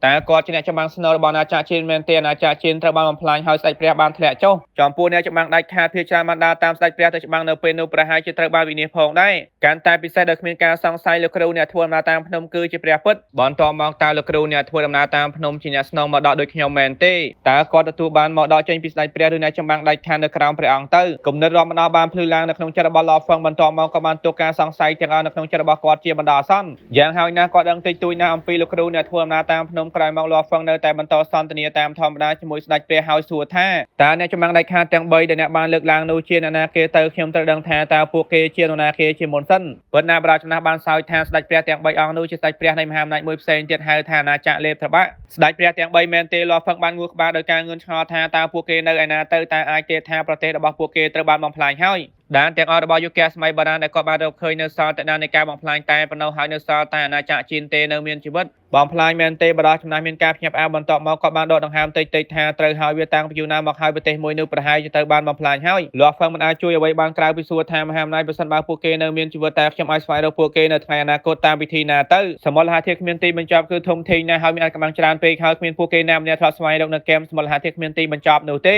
ជាឧទាហរណ៍រាងកាយយ៉ាត្រូវបានគេសង្ស័យថាជារាងកាយស្ដេចព្រះរបស់អាណាចក្រជាតិបានហោះចេញពីក្នុងសមលហាធាតុគ្មានទីបញ្ចប់តាមហេតុផលនេះតើមានអត្ថប្រយោជន៍ផ្សេងទៀតនៅក្នុងទីជម្រៅបំផុតរបស់សមលហាធាតុគ្មានទីបញ្ចប់មែនទេតើមានមហាអំណាចគួរភ័យខ្លាចផ្សេងទៀតមែនទេចំពោះព្រះពុទ្ធសមលហាធាតុគ្មានទីបញ្ចប់គឺធំពេកហើយសម្រាប់ពួកគេបើសិនបើពួកគេណាម្នាក់ធ្វើដំណើរទៅឆ្ងាយពេកពួកគេច្បាស់ជាវង្វេងចង់ស្វែងរកពួកគេមែនទេកុំបារម្ភអីបរិះចំណាស់បានសោចថានៅពេលអ្នកកាន់តែខ្លាំងអត់កម្លាំងទាំងអស់ច្បាស់ជាបង្ហាញខ្លួនម្ដងមួយនៅចំពោះមុខនេះចំពោះថាតើប្រទេសលេបត្រូវបានបំផ្លាញឬអត់នោះខ្ញុំបានគិតអំពីវាយ៉ាងប្រុងប្រយ័ត្ននៅពេលនេះទោះបីជាប្រទេសលេបត្រូវបានបំផ្លាញចោលក៏ដោយស្ដេចព្រះទាំង3ច្បាស់ជាមិនស្លាប់ទេលាស់ហ្វឹងបានងូសក្បាលហើយចងចាំឆាមើលទៅបរិះចំណាស់បានចង្អុលទៅកន្លែងទំនេរមួយបន្ទាប់មកកំណត់ត្រង់មេឃនេកមួយបានលើចេញមកលាស់ហ្វឹងបានសម្លឹងមើលកំណត់ត្រង់មេឃនេកយ៉ាងយកចិត្តទុកដាក់នៅចំពោះមុខគាត់រាងកាយស្រួយដូចជាសត្វស្វាជាមួយនឹងកន្ទុយស្វាហាប់គ្រាន់តែអង្គុយនៅស្ងៀមថាមពុទ្ធដែលបញ្ចេញបានធ្វើឲ្យបេះដូងរបស់លាស់ហ្វឹងចាប់ផ្ដើមញ័របរិះចំណាស់បានបន្តដោយមោទនភាពថានេះជាកំណត់ត្រង់មេឃនៃថ្នាក់ព្រះពុទ្ធដែលខ្ញុំបានបង្កើតឡើងហៅថាអ៊ូឈីសឹងក្នុងចំណោមកំណត់ត្រង់មេឃនៃថ្នាក់ព្រះពុទ្ធប្រើប្រាស់ដោយអ្នកចម្បាំងតែម្នាក់វាពិតជាល្អបំផុតហើយអាចបញ្ចេញការវាយប្រហារខ្លាំងក្លាបំផុតរបស់អ្ន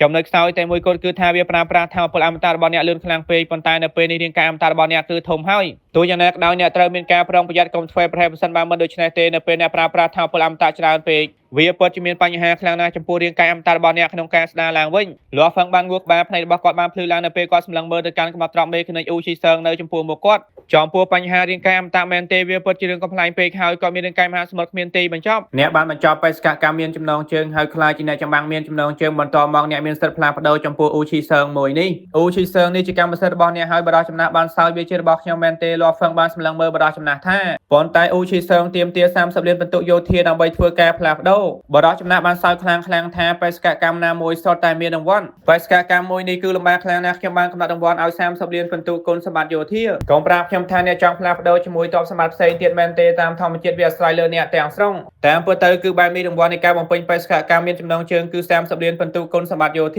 នេះហើយជាមូលហេតុដែលអ៊ូឈីសើងអាចផ្លាស់ប្ដូរចំពោះតែអ្នកចម្បាំងបានបញ្ចប់បេសកកម្មមានចំណងជើងតែប៉ុណ្ណោះអ៊ូឈីសើងលាស់ហ្វឹងបានសម្លឹងមើលទៅកាន់កំណត់ទ្រព្យមេកានិកអ៊ូឈីសើងនៅចំពោះមុខគាត់សមត្ថភាពគ្មានទីបញ្ចប់កំពុងមានការឆ្លាចលយ៉ាងខ្លាំងនៅពេលនេះជាពិសេសជាមួយនឹងការបង្ហាញខ្លួននៃតំបន់គ្រោះថ្នាក់ទី4ដោយឆន្ទៈស្កលលោកបាថំការតែពិសេសព្រះអង្គចាស់ផ្កាយរន្ទះមុនពេលគាត់ស្លាប់ក៏បានបញ្ចេញថាមពលផ្ទុយគ្នាទាំងស្រុងជាមួយនឹងថាមពលអមតៈដូច្នេះឲ្យច្បាស់ជាមានរឿងលាក់កំបាំងនៅពីក្រោយរឿងទាំងអស់នេះលាស់ហ្វឹងបានទទួលអារម្មណ៍អំពីសម្ពាធនៃព្យុះកំពុងចិត្តចូលមកដល់ហើយខ្ញុំកាន់តែរឿងបំសមត្ថភាពរបស់ខ្ញុំកាន់តែខ្លាំងលាស់ហ្វឹងបានគិតថាលើកនេះនៅជាន់ទី3របស់គីអ៊ូឈីក៏បានទទួលកំណត់ទ្រព្យមេកានិកយ៉ាងច្រើនក៏មានគ្រឿងសឹកការពារព្រះពុទ្ធជាមួយអាវុធជាដើមផងដែរខ្ញុំអាចនាំយកកំណត់ទ្រព្យមេកានិកទាំងនេះទៅកាន់ឃ្លាំងអាវុធឲ្យផ្លាស់ប្ដូរជាមួយគុណសម្បត្តិយោធាបន្តមកផ្លាស់ប្ដូរជាមួយកំណត់ទ្រព្យមេកានិកមួយចំនួនផ្សេងទៀតដែលស័ក្តិសមជាមួយនឹងពូជសាសន៍មនុស្សចំពោះគាត់តែម្នាក់ឯងតើគាត់ត្រូវការទ្រព្យសម្បត្តិច្រើនប៉ុណ្ណាទៅជាពិសេសបន្ទាប់ពីគាត់ខ្លាចជាព្រះពុទ្ធគាត់មានរាងកាយតែមួយប៉ុណ្ណោះគាត់ត្រូវការកំណត់ទ្រព្យខ្លាំងក្លាបំផុតមួយចំនួនតែប៉ុណ្ណោះដូច្នេះហើយកំណត់ទ្រព្យមេកានិកផ្សេងទៀតភាគច្រើនត្រូវបានរៀបចំសម្រាប់ពូជសាសន៍មនុស្សជាការប៉ុណ្ណាគាត់មិនអាចគ្រាន់តែផ្ដល់ឲ្យពួកគេតែប៉ុណ្ណោះទេដោយសារតែគ្មានអាហារថ្ងៃត្រង់ណាមិនគិតលុយនោះទេ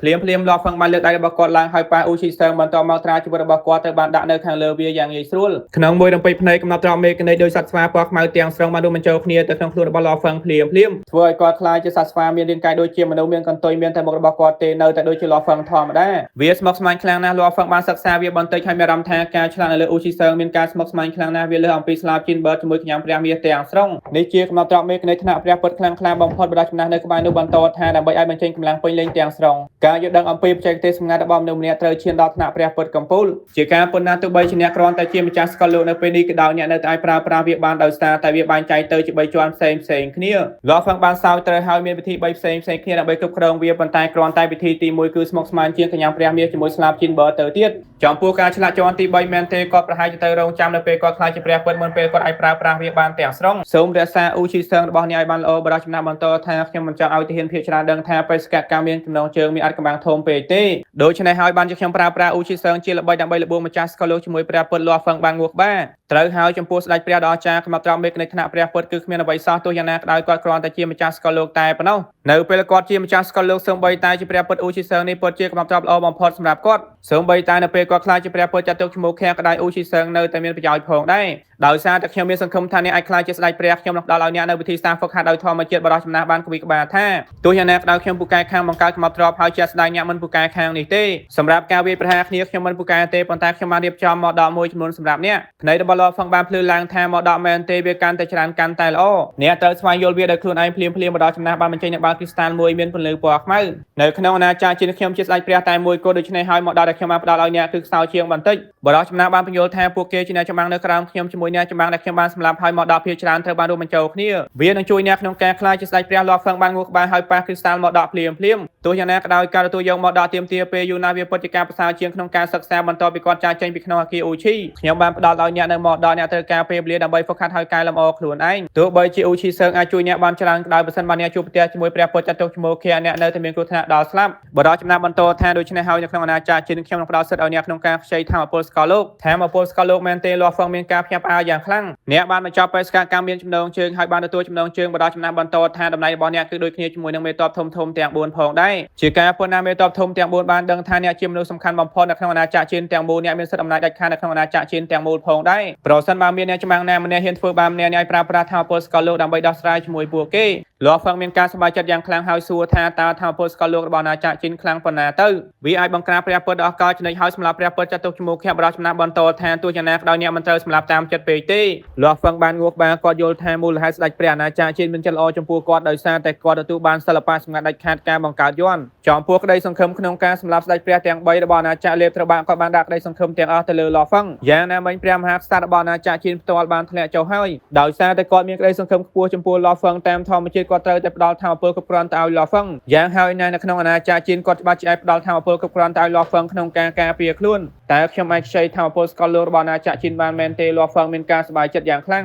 តាមវិធីនេះជីវិតជាមួយនឹងការស្លាប់របស់អ្នកចម្បាំងមកពីសមុទ្រហាទីគ្មានទីបញ្ចប់ដែលបានចូលមកក្នុងអាណាចក្រជាតិតែនៅក្នុងដៃរបស់ខ្ញុំហើយមែនទេខ្ញុំបានផ្ដល់ឲ្យអ្នកនៅអ្វីគ្រប់យ៉ាងដែលខ្ញុំអាចធ្វើបានខ្ញុំបានជួយអ្នកនៅអ្វីគ្រប់យ៉ាងដែលខ្ញុំអាចធ្វើបានខ្ញុំបានស្លាប់ហើយនេះជាអ្វីដែលខ្ញុំអាចផ្ដល់ឲ្យអ្នកបរិសុទ្ធចំណាស់បានដកដង្ហើមធំថានៅសល់គឺអាស្រ័យលើអ្នកទាំងស្រុងវាដល់ពេលអ្នកត្រូវចាកចេញពីក្នុងអគារអូឈីហើយលោកហ្វឹងបានអោនគ្រប់ដើម្បីបង្ហាញអំពីការដឹងគុណភ្លាមពលឺមួយរំពេចបានធ្លាក់ចូលមកហើយព័ទ្ធជុំវិញលោកហ្វឹងបន្តមកលោកហ្វឹងចាប់ផ្ដើមបាត់ខ្លួនចេញពីអគារអូឈីហើយបានចាកចេញទៅខាងក្រៅមេតបធំទាំង4បានរងចាំយូរខ្លាំងពេកហើយចាប់តាំងពីប្រជាអតិថិបានចាកចេញទៅបេសកកម្មពិតរបស់មេតបធំទាំង4គឺដើម្បីស្វែងរកអ្នកចម្បាំងដាច់ខាតហើយវាសំខាន់ជាងជីវិតរបស់ពួកគេទៅទៀតបេសកកម្មមានចំណងជើងបានបាត់ហើយម្ចាស់ស្កលលោកម្នាក់នោះក៏បានជោគជ័យហើយទាហានយន្តហេច្បាស់ឡើងទៅដល់កំពូលអគារអូឈីហើយមេតបធំទាំង4នៅក្នុងវាំងបានយកចិត្តទុកដាក់យ៉ាងខ្លាំងដូចជាជួរកងទ័ពធំទាំង4ឆ្លងភ្នំស្ដេចព្រះជាដើមពួកគេអាចមើលឃើញក្នុងពេលតែមួយបន្ទាប់ពីលោកហ្វឹងបានចូលទៅកាន់ជាន់ទី8ពួកគេទាំង4នាក់មិនអាចមើលឃើញនៅខាងក្នុងបានទេទោះយ៉ាងណាក៏ដោយសារតែលោកហ្វឹងបានចូលទៅយូរហើយតាមធម្មជាតិពួកគេទាំង4នាក់ពោពេញទៅដោយការរំពឹងទុកពួកគេទាំងអស់គ្នាបានសម្លឹងមើលបញ្ជីបេសកកម្មហើយភ្លាមពួកគេទាំង4នាក់បានសាយឡើងព្រមគ្ន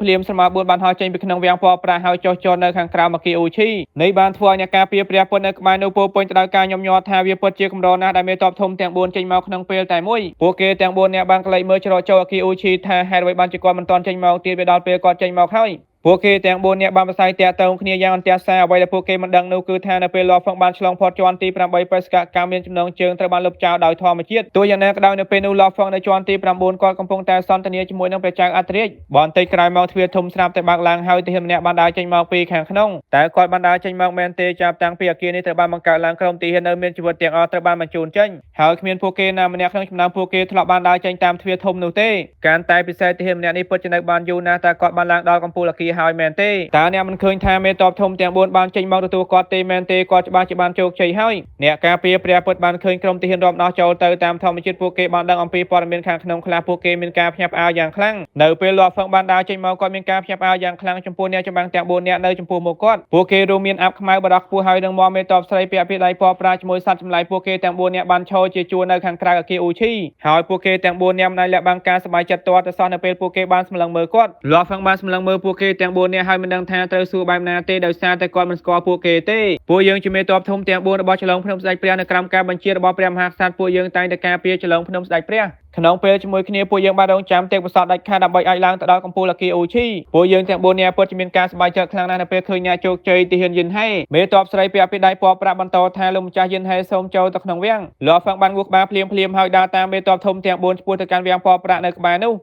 នៅពេលពួកគេសន្ទនាគ្នាមុននេះអ្នកការពារព្រះពុទ្ធនៅជុំវិញនោះមិនលឺទាល់តែសោះ មេតបមើលទៅក្រៀមក្រំបានក្លែងមើលអ្នកការពារនៅជុំវិញនោះថាបញ្ហាថ្ងៃនេះមិនត្រូវផ្សព្វផ្សាយទេបាទលោកមេតបអ្នកការពាររាប់សិបនាក់នៅជុំវិញនោះបានឆ្លើយតបដោយការគោរពនៅជាន់ទី1នៅក្នុងវាំងពណ៌ប្រាពួកគេទាំង4នាក់មានការសប្បាយចិត្តយ៉ាងខ្លាំងលាស់ហ្វឹងបានសន្ទនាជាមួយនឹងមេតបធំទាំង4ក្នុងពេលដំណើរគ្នាគាត់បានគិតថាចំណងចំណូលចិត្តរបស់មេតបធំទាំង4ពិតជាលើអំពីការរំពឹងទុករបស់គាត់ទាំងស្រុងការឡើងទៅដល់កម្ពុជាអគីអូឈីពួកយើងតែងតែសង្ឃឹមថាមានទាហានណាម្នាក់អាចធ្វើបានបញ្ហានេះពួកយើងបានរងចាំរាប់ឆ្នាំមកហើយស្ទើរតែដូចជាបន្ទុកដ៏ធ្ងន់មួយសង្កត់លើចិត្តរបស់ពួកយើងទាំងស្រុងនៅពេលពួកយើងគិតអំពីរឿងទាំងអស់នេះពួកយើងមានអារម្មណ៍ថាខ្មាស់អៀនចំពោះព្រះមហាក្សត្រដ៏អស្ចារ្យមេតបអាប់ខ្មៅបានដកដង្ហើមធំហើយបន្តថានៅពេលនេះអ្នកបានជោគជ័យពួកយើងក៏អាចសម្រាកបានផងដែរវាយូរពេកហើយមេតបស្រីពីអភិដៃពណ៌ប្រាក់អង្គុយនៅក្បែរនោះភ្នែករបស់នាងពោពេញទៅដោយទឹកភ្នែកអូខេអ្នកទាំងអស់គ្នាចាប់ចម្ពោះទី1419ដល់ចម្ពោះទី1421ហើយ